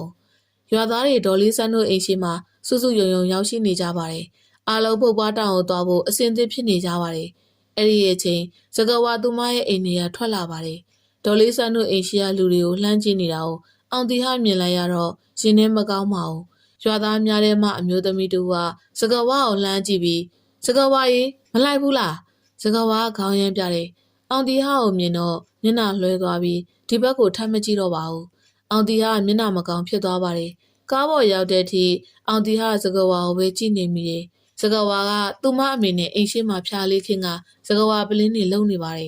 ကားထွက်ပြီပြို့ ကိုမြင့်လူဟာအော်တော့စကဝါတစ်ချက်လမ်းကြည့်တယ်အောင်တီဟာသူမနဲ့အကြည့်ချင်းဆုံးတော့ကားပေါ်ကခုန်ဆင်းလိုက်တယ်ခဏလေးကိုမြင့်လူအောင်တီဟာကားပေါ်ကခုန်ဆင်းသွားတော့ကိုမြင့်လူနဲ့ရွာသားတွေကအောင်တီဟာကိုလိုက်ကြည့်ကြတယ်အောင်တီဟာစကဝါတို့သားမိစီပြေးသွားတာပဲဖြစ်ပါတယ်စကဝါထိုင်နေတဲ့ဖြာနာကိုရောက်တော့ခြေပြားထောက်ထိုင်ချကစကဝါအတူလိုက်ခဲ့ပါဗျာအတော်ရောပဲစကဝါရဲ့အမိကအောင်တီဟာကိုအားနာနေပါတယ်စကဝါလည်းရုတ်တရက်မှုဘလို့တုတ်ပြန်ရမှန်းမသိကိုမြင့်လူကမြင်တော့လာပါဟာလိုက်ခဲ့ကြအဲ့ဒီခါရွာသားတွေကပါကားပေါ်မှာလှမ်းော်ကြပါတော့တယ်လာပါလိုက်ခဲ့ပါအောင်တီဟာလည်းအကုန်လုံးကခေါ်နေကြပြီစကဝါမလိုက်လို့မရတော့ဘူးစကဝါညင်းမကောင်းတော့ပါဘူးစကဝါအမေကပြောရင်သွားပါသမီးရဲ့လိုက်သွားလိုက်ပါအမေတယောက်တည်းဖြစ်ပါတယ်အတော်ပါလိုက်ခဲ့ပါမလိုက်တော့ပါဘူးမင်းသားရဲ့အတော်ကအမောမခံနိုင်လို့ပါစကဝါအမေကစကဝါရဲ့ပခုံးလေးကိုအသာကိုင်းပြီးသွားလေသမီးအားလုံးစောင့်နေကြတယ်အားနာစရာကြီးစကဝါခေါင်းငိမ့်လိုက်ရတယ်သူမမတည့်ရက်လိုက်တော့ရွာသားတွေကအောင်ဝဲရတယ်လို့ဝေးကနေနဲ့ဝိုင်းဟော်ကြတဲ့အခါရှက်မိသွားပါတယ်အောင်တီယာကသူမရှက်တဲ့မျက်နှာကိုသိချကြည့်ပြီးသဘောတကျရှိတယ်မင်းသားရေကျင်းနေပြီလားကားထွက်ပြီနော်ကိုမြင့်လူကအော်ပြောတော့အောင်တီဟာစကဝါကိုကြည့်ပြီးတော့ရှက်စွာပြုံးနေရွာသားတွေကလည်းမချိုမချင်မျက်နှာများနဲ့ပြုံးစီစီလှုပ်ကြတယ်စကဝါကတော့ရွာသားတွေကြားထဲမှာခေါင်းမိမဖော်နိုင်ပါဘူးခါတော့ကိုမြင့်လူရေပုပ်ပါတောင်ကိုရောက်တော့ရွာသားတွေကကိုစီဆင်းသွားကြတယ်အောင်တီဟာလည်းကားပေါ်ကဆင်းလိုက်တယ်ကားပေါ်မှာစကဝါတယောက်တည်းမဆင်းရသေးတာအောင်တီဟာအတူမလန်းပြီးတယ်စကဝါပတ်ဝန်းကျင်ကိုကြည့်ပြီးတော့အောင်တီဟာလက်ကိုလှမ်းမကင်ပါရပါတယ်လို့ဆိုကသူမဘာသာထိုင်လျက်ဖြည်းဖြည်းခုန်ချတယ်အောင်တီဟာသူ့လက်သူပြီးရှမ်းပြီးကခေါင်းကိုအသာပုတ်တယ်မင်းသားရေကျုပ်တို့တွေကရှေ့ရတတ်မယ်ဗျာမင်းသားတို့နောက်ကဖြည်းဖြည်းလိုက်ခဲ့ကိုမြင့်လူကမင်းသားတို့လို့ဆိုပြီးအောင်တီဟာနဲ့သူမတို့နှစ်ယောက်တည်းကိုပဲခြံခဲ့တာမို့စကဝါနေရခတ်လာပါတယ်အောင်တီဟာလည်းစကဝါကိုမျက်နှာပုံနေတယ်ကိုမြင့်လူနဲ့ရွာသားတွေကအရှိမသွားကြပြီးတော့စကဝါနဲ့အောင်တီဟာတို့ကနောက်မှလိုက်ကြတယ်မြောက်တွေတဲ့အစာဝယ်ဦးမယ်စကဝါကျွန်တော်ခဏဆောက်မအောင်အောင်တီဟာမြောက်တွေအတွက်အစာဝယ်နေတယ်စကဝါရွာသားတွေကိုလှမ်းကြည့်တယ်သူတို့နဲ့သူမတို့နှစ်ယောက်အတော်အလွမ်းကွာသွားတယ်အရှိရလူတွေကိုလည်းလိုက်မမီတော့မဲတူအောင်တီဟာကိုပဲရက်ဆောင်လိုက်ရတယ်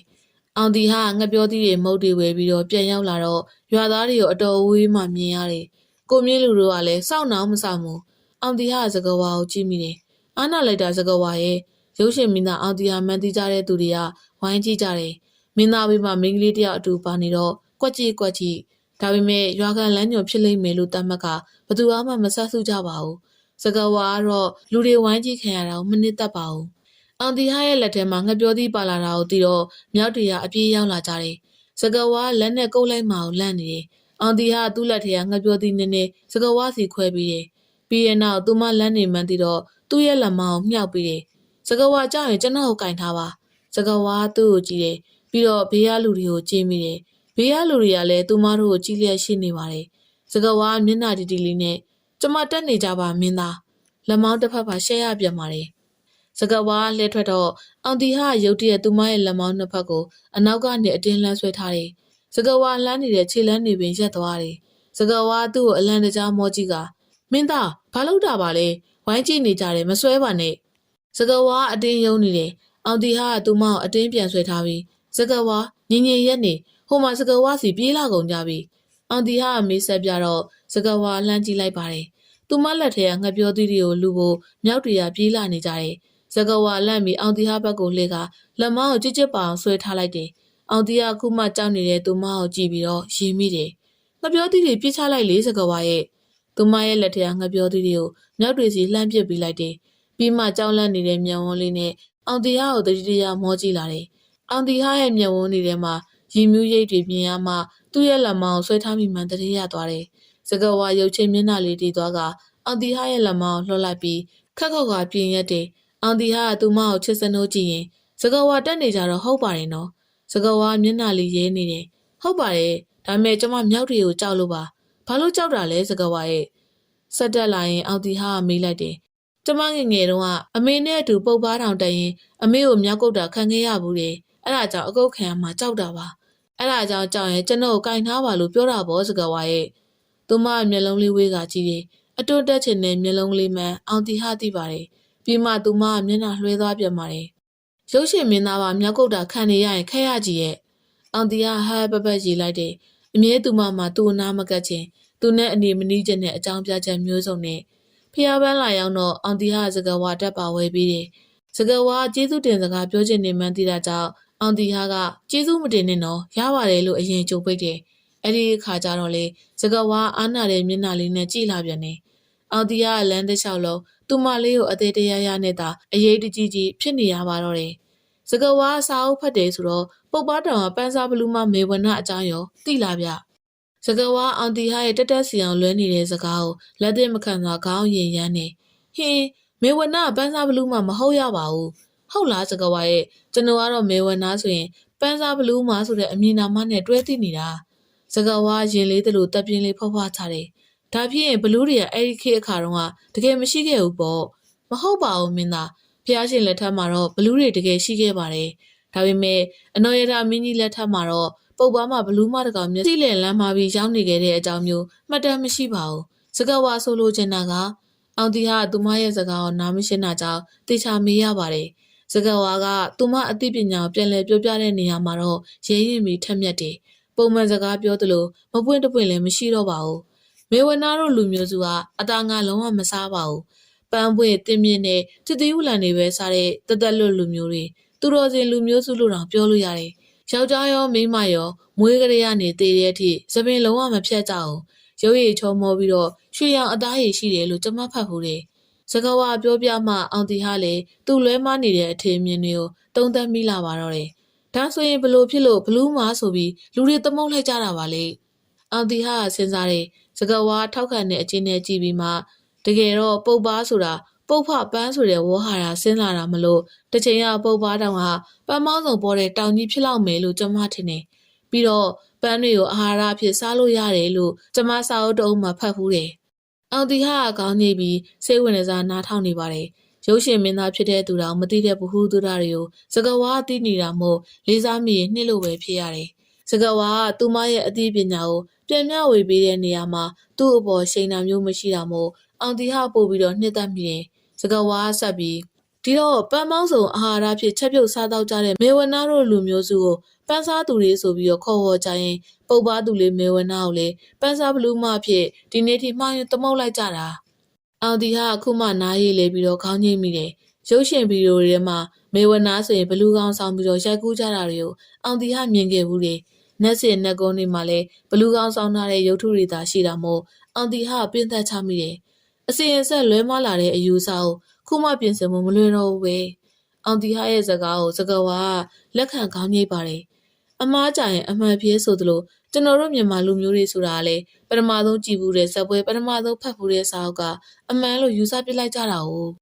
စကားဝါခေါင်းလေးညိတ်ခါထောက်ခံတဲ့မျက်နှာထားလေးနဲ့ဟုတ်တယ်မင်းသားရဲ့ရှင်းမင်းအဆက်ဆက်မှလည်းမင်းမြောင်မှတ်တွေရဲ့အနိကမကြခဏလျှောက်ထားတာတွေကိုပဲအမှန်လို့ယူဆတတ်ကြတဲ့အတွက်စရေကေရတဲ့သူရဲ့ကောင်းတွေသူတော်စင်တွေမှအများကြီးမေဝနာရဲ့သားတော်နှစ်ပါးအပါဝင်ပေါ့အောင်တီဟာစကားဝါကိုအထင်ကြီးလေးစားတဲ့မျက်ဝန်းတွေနဲ့ကြည့်မိတယ်စကားဝါကတိတ်တော်တာပဲကျွန်တော်ထထောင်ဘ ഹു တုထကျွေတယ်စာအုပ်များများဖတ်လို့ပါမင်းသားကျမအတွက်အပန်းဖြေစရာနဲ့အဖော်မကစာအုပ်တွေပဲရှိပါတယ်ပုပ်ပါမျိုးတွေကိုရောက်ရင်စာအုပ်တွေရောင်းနေတာတွေ့တာနဲ့ကျမဝယ်ကျမအတွက်ကျမသုံးတာဆိုလို့စာအုပ်ဖို့ပဲရှိပါတယ်သူမကပြောပြပြီးတော့ရှေ့ဆက်လျှောက်သွားတယ်အောင်တီဟာသူမရဲ့ဘဝလေးကိုစာနာတနာမိရင်သူမကိုပို့ပြီးတော့လေးစားလာမိတယ်ကျွန်တော်တို့ရန်ကုန်မြို့မှာစာအုပ်ဆိုင်တွေအများကြီးရှိတယ်စကားဝါသူလမ်းပြောလိုက်တော့စကားဝါစိတ်ဝင်စားလှည့်ကြည့်လာတယ်တွားကျင်လိုက်တာစာအုပ်တွေဝယ်ကျင်လိုက်တာဆိုတဲ့အကြည့်ရွှွှွှွလေးတွေသူမမျက်ဝန်းထဲမှာအောင်တီဟာမြင်နေရပါတယ်တနေ့စကားဝါကိုကျွန်တော်ရအောင်ခေါ်သွားမယ်စကားဝါနှိမ့်ချိုက်စွာပြုံးနေအပြုံးနဲ့သူမတိတ်လိုက်ဖက်တယ်ဒါပေမဲ့ဘာလို့များခဏခဏမပြုံးရတာလဲမတီးနိုင်တဲ့စကားတွေကိုမပြောရဘူးမင်းသားရဲ့အောင်တီဟာသူမရဲ့အရှိတဲတဲမှာရပ်ပြီးသူမရဲ့မျက်ဝန်းတွေကိုစူးစိုက်ကြည့်လိုက်ပါတယ်ကျွန်တော်ကျင်းတီတီမှာပါစကားဝါသူမယုံကြည်ကြောင်းတော့ထုတ်ပြောမလာပေမဲ့နောက်တစ်ချိန်ပြုံးလိုက်တာမို့အောင်တီဟာရင်နဲ့တလိုက်တလဲအေးချမ်းသွားတယ်ပုပ်ပါတောင်မှာစကားဝါပန်းတွေဖုံးနေသလိုအောင်တီဟာရင်ထဲမှာလည်းစကားဝါပန်းလေးပွင့်နေပါတယ်မျက်စိရှိရစကားဝါပန်းလေးလောက်ဘယ်စကားဝါပန်းအားမှသူ့ရဲ့နှလုံးသားမလှုပ်ခတ်စေတော့ပါဘူးကျွန်တော်နဲ့အမြဲဒီလိုပဲနေပါလားစကားဝါဟင်သူမမျက်လုံးဝိုင်းဝိုင်းလေးနဲ့ကြည့်လာတယ်အောင်တီဟာသူ့စကားသူပြန်တွေ့ရင်အော်ကျွန်တော်ပြောတာအခုလိုတင်းရင်တင်းစကားပြောတာမျိုးပါအရင်ကဆိုရင်စကားဝါကျွန်တော်တိတ်ဆောင်တာလေစ စကဝါမျက်နှာလေးလွှဲသွားတယ်ခုမှရှောင်မို့တတိယသွားသူလိုပုပ်ပါတောင်မော်လည်းရောက်နေပြီမို့ကိုမြင့်လူနဲ့ရွာသားတွေကိုတွေးလိုက်ရတယ်စကဝါချက်ချင်းရွာသားတွေစီအတူသွားရောတယ်အောင်တီဟာတယောက်တည်းရက်ကြံခဲ့ရပြန်ပါတယ်အောင်တီကတပြင်းခပ်ဖဖချမိတယ်သူမနဲ့ရင်းနှီးဖို့ကဒီလောက်တောင်ခိုင်းရသလားမင်းသားတို့ရောက်ပြီလားကိုမြင့်လူကအောင်တီဟာကိုရေဘူးနဲ့ရေလာတိုက်တယ်အောင်တီဟာစကဝါအနာကိုသွားပြီးရေဘူးလေးရင်ပြီးတော့စကဝါရွာသားတွေကိုအရင်ကြည့်တယ်အောင်တီဟာသူမသတိထားနေတာတွေကိုရိပ်မိပြီးစိတ်လေးပင်သွားရတယ်ဘာလို့အရေးချေကြည့်နေရတာလဲစကဝါရဲ့မင်းသားတောက်ပါကျမရွာသားတွေတိုက်လို့တောက်ပြီးပါပြီစကဝါကရွာသားတွေနဲ့အတူဖျားဖို့ထွက်သွားပါတယ်အောင်တီဟာကကိုမြင့်လူရွာသားချိုးတို့နဲ့အတူနောက်မှကြံခဲ့တယ်တောင်မော်ရှိဖျားဖို့အချို့ကရုပ်ရှင်မင်းသားအောင်တီဟာမှန်းပြီးတော့ပြုံးပြနှုတ်ဆက်ကြတယ်ဝိုင်းအောင်လာကြည့်ကြတယ်အောင်တီဟာတို့နောက်ကအတူလိုက်လာကြတယ်အောင်တီဟာကသူ့နိနံမှာဝယ်လာတဲ့ဖျားပန်းကိုလှူပြီးတော့ဥချတယ်သူပြန်ထလာတော့ကိုမြင့်လူကအနားရောက်လာတယ်မင်းသားရွာသားတွေကအဘဘိုးမင်းကောင်ကိုတွားပူစော်ကြတယ်အကုန်လုံးလားမဟုတ်ဘူးမင်းသားစကဝါတို့ကကဘာလုံးစီဒီမှာအဘအတွက်အထိတ်ထံပွဲလုပ်နေတာတွားကြည့်ကြတယ်ကျွန်တော်လည်းတွားကြမယ်လေအဘဘိုးမင်းကောင်စီလားကဘာလုံးစီဒီစီကိုမြင့်လူကမခိုးတရုတ်ကြီးကရှိတယ်အောင်တီဟာကရှက်ကိုရှက်ကန်ပြုံးမိသွားပါတယ်သူ့စိတ်ကိုသတိမထားမိသူရှိပါမလားမင်းသားစကဝါတခြားမိန်းကလေးတွေနဲ့မတူဘူးဗျသူ့ဘဝလေးကအမေနဲ့နှစ်ယောက်တည်းလောက်ကင်စားရတဲ့အမေတစ်ခုသမီးတစ်ခုဘဝလေးအောင်တီဟာကိုမြင့်လူပြောချင်တာကိုနားလေသဘောပေါက်ပါတယ်ဟုတ်ကဲ့ပါကိုမြင့်လူကျွန်တော်စိတ်ကိုကျွန်တော်တေချာပြန်မေးဦးမှာပါဒါပေမဲ့ကိုမြင့်လူစိတ်ချပါကျွန်တော်စိတ်သာတကယ်တေချာပြီဆိုရင်ကျွန်တော်စကားဝါကိုဘရောမှစိတ်ဆင်းရဲအောင်မလုပ်ပါဘူးနာမည်ကျော်ရုပ်ရှင်မင်းသားကစိတ်ပြေလက်ပြောက်ခရီးထွက်ရင်အညာတရမိန်းကလေးတယောက်ပေါ်မှာတာမန်စိတ်ရိုက်မိခြင်းမျိုးလားဆိုတဲ့တန်တရားကအော်တီဟာရင်ထဲမှာခုနေတယ်ကိုမြင့်လူကလည်းစကားဝါကိုနှမလေးတယောက်လိုသဘောထားတာမို့စိတ်ရှင်းရရမှာမို့စိုးတဲ့စေနာရှိနေပါတယ်စကဝါကိုယ်တိုင်ကလည်းသူ့အပေါ်မယုံကြည်ရဲနေတာကိုအောင်တီဟာသိပါတယ်။ဒါပေမဲ့အောင်တီဟာသူမကိုရွာမှာတွေ့တဲ့ကာလတစ်လျှောက်လုံးသူမအကြောင်းသိပြီးသွားတဲ့အထိသူမရဲ့ဘဝလေးကိုတဘဝလုံးသာဆောက်ရှောက်ပေးခြင်းစိဖြစ်နေတယ်။သူမကိုချစ်လို့လား။ဒါမှမဟုတ်တနာလို့လား။အောင်တီဟာသူ့ကိုယ်သူပြန်သုံးသပ်နေပါတယ်။အဲ့ဒီအခါသူစဉ်းစားလိုက်တယ်။သူဒီကပြန်သွားပြီးတော့ရန်ကုန်ရောက်သွားမဲ့အချိန်ကိုတွေးကြည့်လိုက်တယ်။တိတ်ကြည့်ခွဲစရာကောင်းနေမှာပဲ။သူစကားဝါကိုတိတ်လွမ်းနေလိမ့်မယ်။ဒီနေ့ညစကဝါစီပဲတွားချင်နေမိလိမ့်မယ်စကဝါတို့သားမိအစဉ်ပြေရလားဆိုပြီးတော့တွေးပူနေရလိမ့်မယ်အောင်တီကအတွေ့အဆုံးမှာတော့စကဝါနဲ့တသက်လုံးစာအတူရှိနေမှာသူစိတ်အေးရမယ်ဆိုတဲ့အဖြေကိုရပါတယ်တဖန်သူပြန်တွေးပြန်နေဒီလိုအချိန်ခဏလေးအတွင်းနဲ့ဖြစ်တည်လာတဲ့သူ့ရဲ့ခံစားချက်တွေကတဘောအလုံးစာရက်တမ်းမလားသူအယမ်းမြတ်နေသလားသူစကဝါကိုဖွင့်ပြောပြရင်စကဝါကရောယုံကြည်ပါမလားပုပ်ပါတောင်ပေါ်ကနေလှမ်းမြင်နေရတဲ့တောင်ပေါ်မြင်ကွင်းကမြင့်သက်စရာကောင်းလာပါတယ်။တောင်ပေါ်ရွာလေးကိုလည်းဒီပေါ်ကနေလှမ်းမြင်နေရတယ်။လေးလေးတပြူးပြူးနဲ့အေးချမ်းလာပုံကစောက်ဖွဲရမယ်မထင်ပါဘူး။အောင်တီဟာရဲ့အတွေ့တွေကတောင်နှန်းကြီးတွေကိုကြည့်နေရင်ကလေပြေအေးတွေနဲ့တူမျောလင်းကုန်ပါတယ်။မင်းသားစကဝါအတန်ကိုကြတော့အောင်တီဟာခြာကနေလှည့်ကြည့်လိုက်တယ်။သူနဲ့လက်တကန်းစာလာအကွာမှာသူမရက်နေပါတယ်။ကိုမြင့်လူကပြန်ဆင်းကြမယ်တဲ့။ကျမကိုခေါ်ခိုင်းလိုက်လို့ပါ။ဒီနောက်ခဏလာရက်ပါလားစကဝါလေးတိုက်နေတာအရန်အေးတယ်မင်းသားနေအောင်မယ်ဆိုရင်ကျမကိုမြင့်လူကိုခဏဆောင်မှုပြောလိုက်ပါမယ်အောင်တီဟာသူမရဲ့လက်ကိုလှမ်းဆွဲကအနာအတင်းဆွဲခေါ်တယ်စကဝါသတိလက်လို့ဆွဲခေါ်ခံလိုက်ရတာမို့သူ့ရဲ့အနာကိုဖြစ်တယ်လို့ရောက်သွားတယ်မင်းသားသူမဘေးပတ်ဝန်းကျင်ကိုကြည့်လိုက်ပြန်ပါတယ်အောင်တီဟာသူမရဲ့အရှိကိုပိုနီးအောင်လို့တိုးကတ်တယ်သူမကခြေလန်းဆုပ်တယ်အောင်တီဟာသူ့ရဲ့အနာကိုပြန်ဆွဲခေါ်တယ်မင်းသားဘာဖြစ်နေရလဲသူမမနစ်မသက်ပြောလာတယ်မသိတော့ပါဘူးမကောင်းပါဘူးဆိုတဲ့မျက်နှာမျိုးအကြည့်မျိုးနဲ့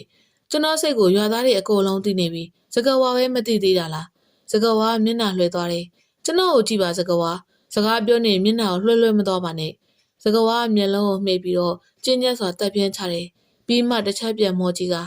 ဒီနားမှာမင်းသားကိုအာယုံဆိုင်နေကြတဲ့လူတွေအများကြီးပါမင်းသားဒီလိုလုပ်နေတာကျမနေရခတ်ပါတယ်ဒါဆိုရင်လူရှင်းတဲ့နေရာကိုသွားမလားဟင်စကဝါကြောင်ကြောင်လေးမောကြည့်လာတယ်ဘာလို့လူရှင်းတဲ့နေရာလ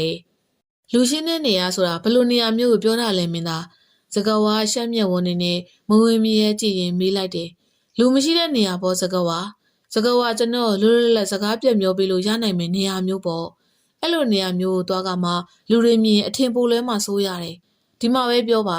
အဲ့ဒီအခါအောင်တရားကသူမရဲ့လက်ဖွားကိုလှဆုပ်ကင်ထားလိုက်တယ်စကဝါမျက်လုံးပြူးပြူးလေးနဲ့မောကြည့်လာတယ်မင်းသားဘာလို့ကျမရဲ့လက်ကိုကင်ထားတာလဲ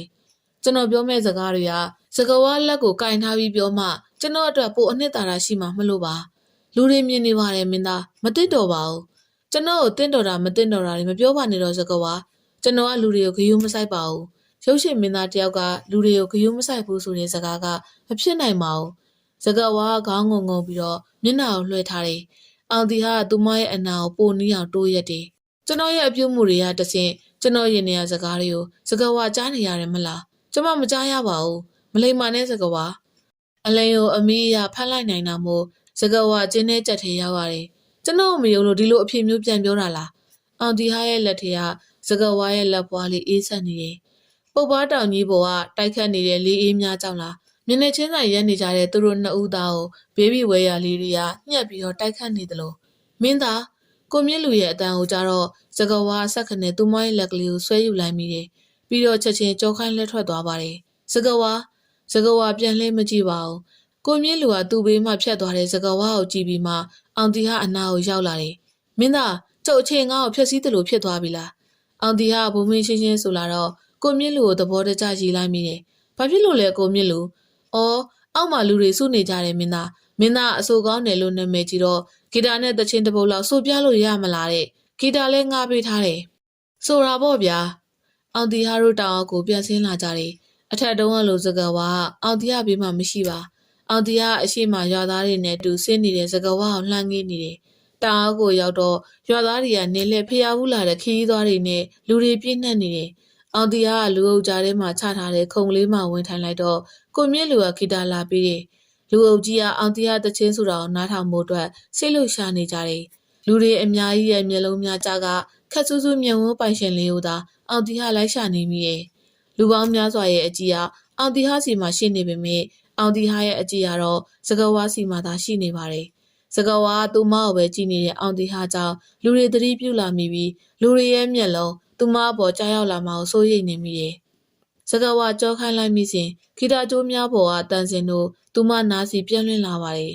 လေးပြေလေးညင်းကြောင့်ဆန်ရွယ်တွေဝေဝဲနေတဲ့ကြောပြုံငေးရင်အောင်တီဟာရဲ့လွန်လွန်ဆွေးဆွေးတီဆိုဟန်ကမြင်ရသူဖို့ရင်းနှင်းစရာကောင်းနေပါတယ်အဲ့ဒီကြောပြင်လေးပြန်လေးလာဖို့အောင်တီဟာမျှော်လင့်နေမိတယ်ပရိသတ်ကအောင်တီဟာရဲ့တချင်းဆိုစံကြားမှာမိန်မောနေကြတယ်လိုက်ပါစီမျောခန်းစားရင်ခက်ဆွေးဆွေးမျက်နှာလေးတွေနဲ့အားပေးနေကြတယ်အောင်တီဟာရဲ့အကြီးတို့ကငငယ်ဆွေးဆွေးကြောခိုင်းထားတဲ့စကားဝါရဲ့ရင်ထဲမှာလေဆွေးဆွေးမြင့်မြင့်စကားဝါကောင်းလေးမတိမတာရင်းရင်နောက်ကိုပြန်လှည့်ကြည့်တယ်အဲ့ဒီအခါအောင်တီဟာရဲ့မျက်နှာမှာအပြုံးကိုနှိမ့်ချိုက်စွာမြင်လိုက်ရတယ်သူကခေါင်းကိုပြုံးရင်ဂီတာကျိုးတွေကိုဆက်လက်တီးခတ်တယ်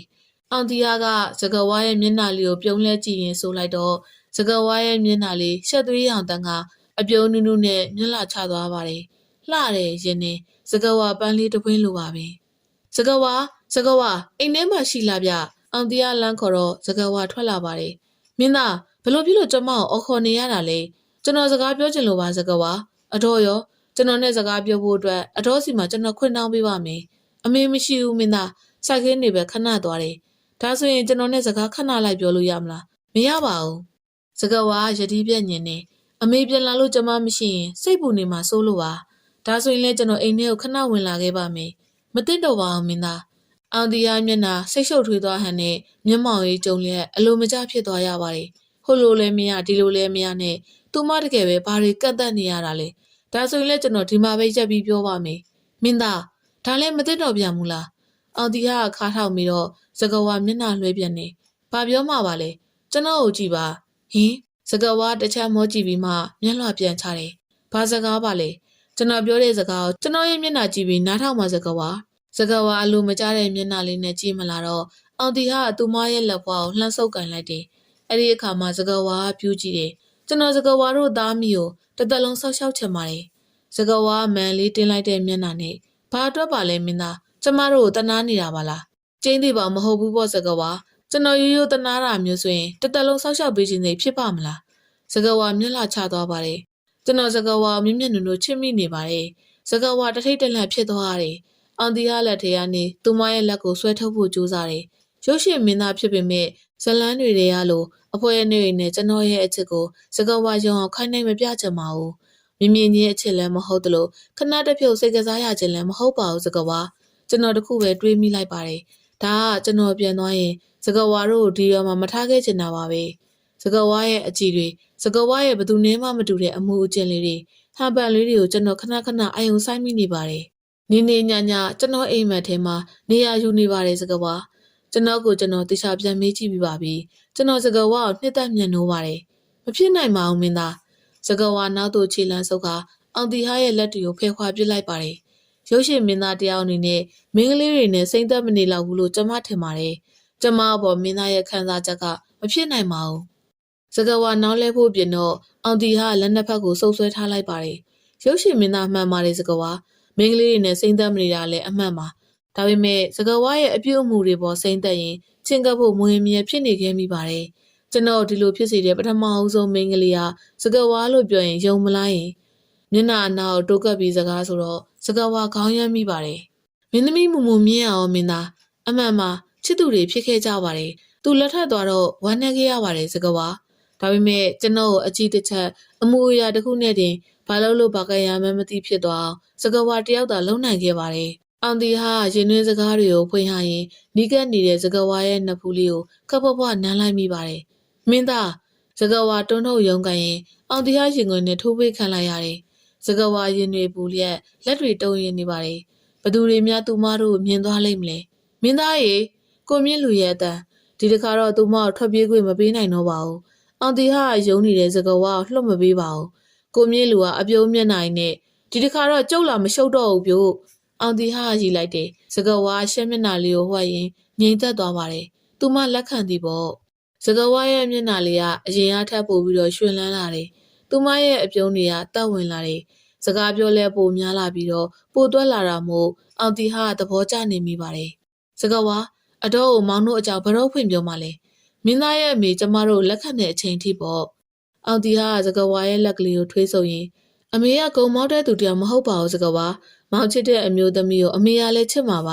မောင်အမေကိုစာရေးပြီးပြောလို့ရပြီမြင်မောင်ကိုယ်တိုင်လူချင်းတွေ့ပြီးပြောပြချင်လို့ပါမောင်ကိုတမျိုးမထင်ပါနဲ့နော်စကားဝါအောင်တီဟာရဲ့ပခုံးပေါ်ခေါင်းလေးမြှင်နှွှဲလိုက်ပါတယ်မထင်ပါဘူးမင်းသားကျမအတွက်အားကိုးရာရှိတယ်ဆိုပြီးမျှော်လင့်ချက်လေးဖြစ်နေပြီလို့ကျေးဇူးတင်ပါတယ်အောင်တီဟာနဲ့စကားဝါတို့အကြောင်းကိုစကားဝါရဲ့အမေမသိသေးပေမဲ့တချို့တလေရွာသားတွေကသတိထားမိကြပါတယ်အဲ့ဒီအခါအောင်တီဟာကစကားဝါကိုမျက်နှာမငယ်စရာပဲကျွန်တော်ကချက်ခွင့်ပန်ခဲ့တာပါလို့စကားဝါရဲ့ကုံကိုဖော်ကျူးပါတယ်စကားဝါရဲ့တံမိုးမျက်နှိုးစွာဖော်ထုတ်ပြတတ်တယ်အဲ့ဒီအခါရွာသားတွေ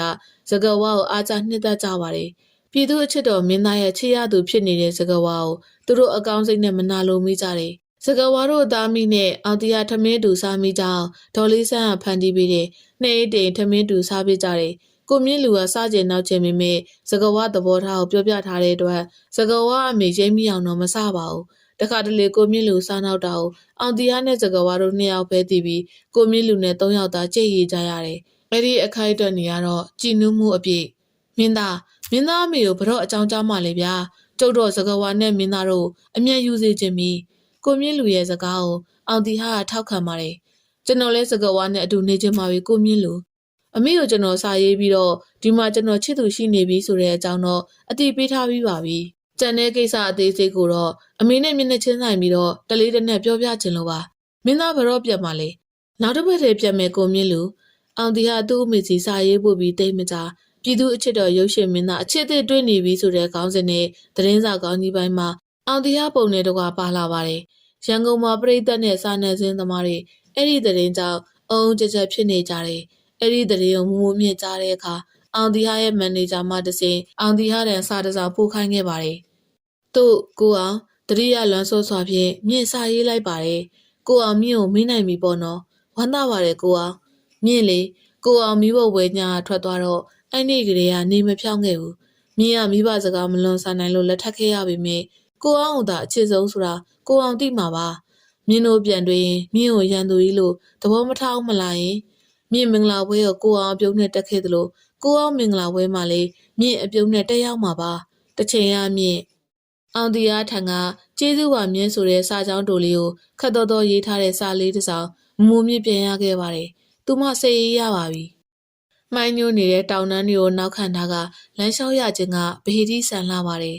်လှမ်းမြင့်နေရတဲ့ပုပ်ပါတောင်ကြီးရဲ့ဘေးနာပုပ်ပါသူလေးရဲ့ကဒီမြေမှာအမျက်နှိုးသားဆုံးသောနှစ်သက်မှုနှစ်ခုဖြစ်နေပါတယ် စကဝါပန်းများခြုံလန်းနေတဲ့ဤရွှေမြင်းနဲ့စကဝါပန်းလေးနဲ့တူတဲ့ချစ်သူမင်းကလေးကိုခွဲခွာသွားရတော့မယ်ဆိုတဲ့အတီးအားအောင်တီဟာကိုဝမ်းနည်းစေပါတယ်အမေဖြစ်သူကိုအတိပေးပြီးတာနဲ့စကဝါကိုလာခေါ်ရမှာဖြစ်ပေမဲ့လည်းမစုံနိုင်တဲ့ဝေးကွာမှုမျိုးနဲ့ခွဲခွာရမယ်ခံစားချက်မျိုးရရှိနေပါတယ်လက်ထဲကစုပ်ကင်ထားတဲ့လက်ဖွားလေးကိုမလွတ်လိုက်ချင်တယ်လို့တနကားပကွက်ကြားလေးနဲ့ဤမျက်နှာလေးကိုလည်းကြော်မခိုင်းချင်ပါဘူးစကဝါဘာလို့များငိုရတာလဲကွယ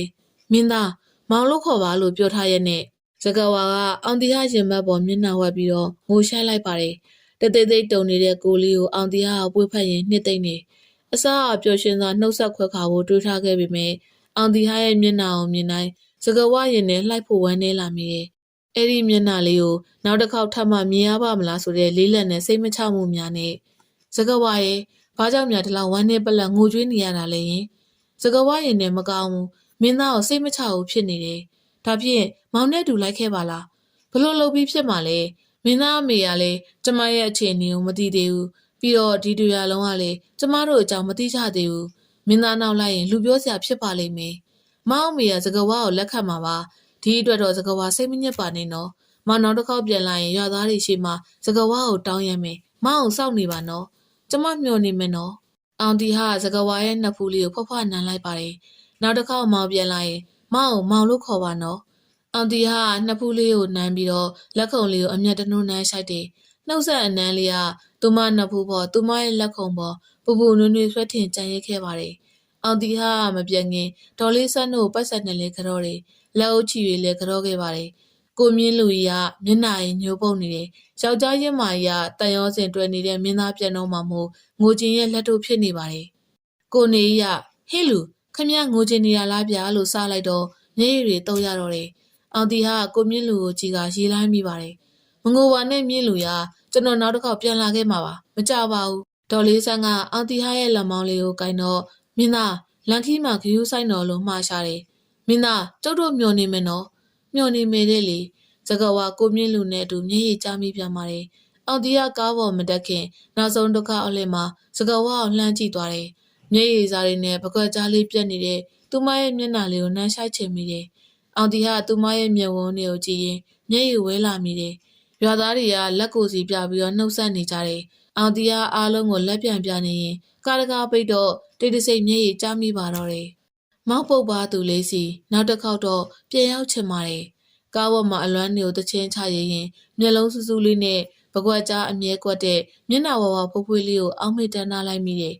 ပြတ်တာပတ်ဆက်လန်ရနဲ့ပုတ်ပါတောင်ကြီးကိုလှမ်းမြော့ကြည့်တဲ့အခါလွမ်းမိုးပဲကောင်းလာပါတယ်ပတ်ဆက်သမားကိုပြတာနဲ့ပုတ်ပါသူလေးမဲဝနာလို့တော့ဇက်သိမ်းမလားတဲ့အဖြစ်မျိုးအောင်တီဟာမကြုံညမဘူးစကဝါရဲ့အမေထည့်ပေးလိုက်တဲ့စကဝါပန်းပလင်းလေးတွေကိုကြည့်ရင်အမေဖြစ်သူကိုစကဝါတို့ပုတ်ပါသူတွေရဲ့ရိုးသားဖော်ရည်မှုနဲ့လှပရင်ကြီးတဲ့ဂုဏ်ရည်တွေကြောင့်စကားဖောင်ပွဲပြောပြချင်လာပါပြီမင်းသားပုတ်ပါတောင်ကိုအပန်းဖြေဖို့လာတာမလားဘာကြောင့်များအပြန်ခီးရမလန်းစားနေရတာလဲရန်ကုန်ကိုမပြန်ချင်ဘူးလားဒရိုင်ဘာကိုမြတောင်းကမေးတယ်ပကံမြင်းကပါရွာကိုလည်းကိုမြတောင်းကလိုက်ပို့ပေးခဲ့တာပဲဖြစ်ပါတယ်အောင်တီဟာပုတ်ပါကိုဆက်သွားတော့ကိုမြတောင်းကိုလာခေါ်ရမယ့်ချိန်စာရေးလိုက်မယ်လို့ဆိုကရန်ကုန်ပြန်လွှတ်လိုက်ခြင်းပဲဖြစ်ပါတယ်အောင်တီဟာကားမှန်ကနေကိုမြတောင်းကိုလှမ်းကြည့်လိုက်တယ်ပုတ်ပါမှာတွေ့တာစရာလေးတွေကြံခဲ့လို့ပါလို့ဆိုကလက်ထဲရှိရေးလက်စသချင်းကိုတစ်ခေါက်ပြန်ဖတ်လိုက်တယ်ပန်းဆက်သမားကိုပြတာနဲ့မေဝနာလိုတော့အဆုံးမသက်ချင်ပါချစ်ပုတ်ပါသူလေးစီအရောက်ပြန်လာမေမောက်ပုတ်ပါသူလေးစီနောက်တစ်ခေါက်တော့ပြန်ရောက်ချင်ပါတယ်ရုတ်တရက်ခန္ဓာကိုယ်ကကာဗရင်ဘဘက်ကိုရိမ့်ထိုးသွားပြီးမျက်စိတမဲအတွင်းနာကျင်ဆူထိုင်းတဲ့ခံစားချက်တကူမောက်ပုတ်ပါသူလေးစီဒီတသက်တော့ရောက်နိုင်မယ်မထင်တော့ဘူးစကဝါပန်းလေးတွေကိုပလင်းလေးကိုကြောက်ချင်အရည်တွေနဲ့အတူထိရင်တစ်ချိန်ကစကဝါပန်းမလေးလေးလုံးပုံလုံးကြီးကိုသူမအနားမှာအနီးကပ်လေးလာသွားတဲ့အောင်တီဟာကိုလွမ်းဆွနေမိတယ်သူနှမ်းရှိုက်သွားတဲ့နှစ်ဖူးပြင်းနဲ့လက်ခုံကလေးကအခုတည်းထိနှွေးထွေးလက်ဆက်နေတော့မှဖြစ်ပါတယ်လေပြင်းကြီးကအေးကနဲ့ဆွဖြန်းတဲ့အခါရင်ထဲလှက်ခနဲ့တုံရင်သွားပါတယ်အောင်တီဟာသူမအနားမှာရောက်နေတယ်လို့ခံစားချက်ကဆွေးမြေးစွာဝမ်းနည်းဖွယ်ကောင်းလာပါတယ်လေအေးတွေဝေကရိတ်ထိုးနေတဲ့စကဝါပန်းမင်းနေစီဟိုးတီတီငေးရင်အလိုလိုမျက်ရည်ဝဲမိတယ်မောင်ရန်ကုန်မြို့ကြီးကိုပြန်ရောက်ပြီလာ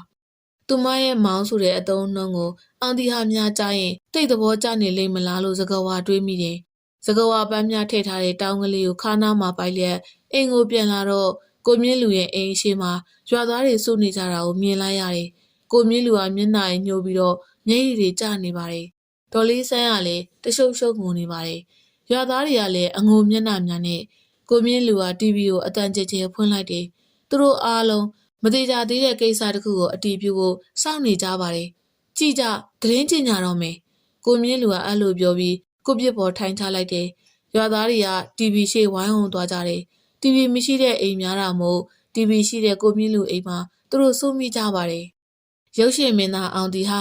ပုပ်ပွားကနေအပြန်လန်ခီမှာကားမောက်ပြီးအဲ့ဒီအခင်းနေရာမှာပဲအသက်ဆုံးရှုံးခဲ့တယ်လို့သိရပါတယ်။စကဝါရဲ့ပန်းတောင်းဟာလက်ထဲကနေပြုတ်ကျသွားပြီးတော့စကဝါပန်းတွေကမြေပြင်မှာပြစ်ဆက်လက်ခတ်ပြန့်ကျဲသွားပါတယ်။စကဝါကိုမြင့်လူရဲ့အိမ်တကောဝါကိုအပြေးသွားလိုက်မိတယ်။အခင်းနေရာမှာမင်းသားရဲ့ပစ္စည်းများနဲ့အတူမောက်ပုတ်ပါလို့အမည်ပေးထားတဲ့တပိုင်းတစားတချင်းစာရွက်တစ်ခုကိုတွေ့ရှိခဲ့တယ်လို့ဆိုပါတယ်။တည်ဆုံးချိန်မှာတော့ရုပ်ရှင်မင်းသားအောင်တီဟာကအသက်32နှစ်သာရှိသေးတာမို့ပရိသတ်တွေကလည်းနှမျောတသက်စွာဝမ်းနည်းကြေကွဲနေကြပါတယ်။မင်းသားရဲ့မိသားစုနဲ့အတူကျမတို့ရုံးမြင့်တန်ကြားမှာလည်းထပ်တူဝမ်းနည်းရကြောင်းပြောကြားပါရစေ။မျက်ရည်တွေဟာကမ်းပြိုတကယ်သို့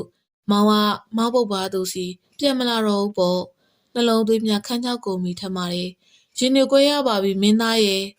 ငိုကြီးတန်တွေကဆူဆူဝါဝါထွက်ပေါ်လာပါတယ်။ငိုကြီးတန်တွေကမြဝန်းအိမ်မှာအတားစီးမဲစွာစီးဆင်းလာတယ်။မျက်လုံးနဲ့အမှောင်ကြားလျက်လူဟာလေးဟာနဲ့လွင့်ပါသွားသလိုအရာရာဟာဗလာနှစ်ထိ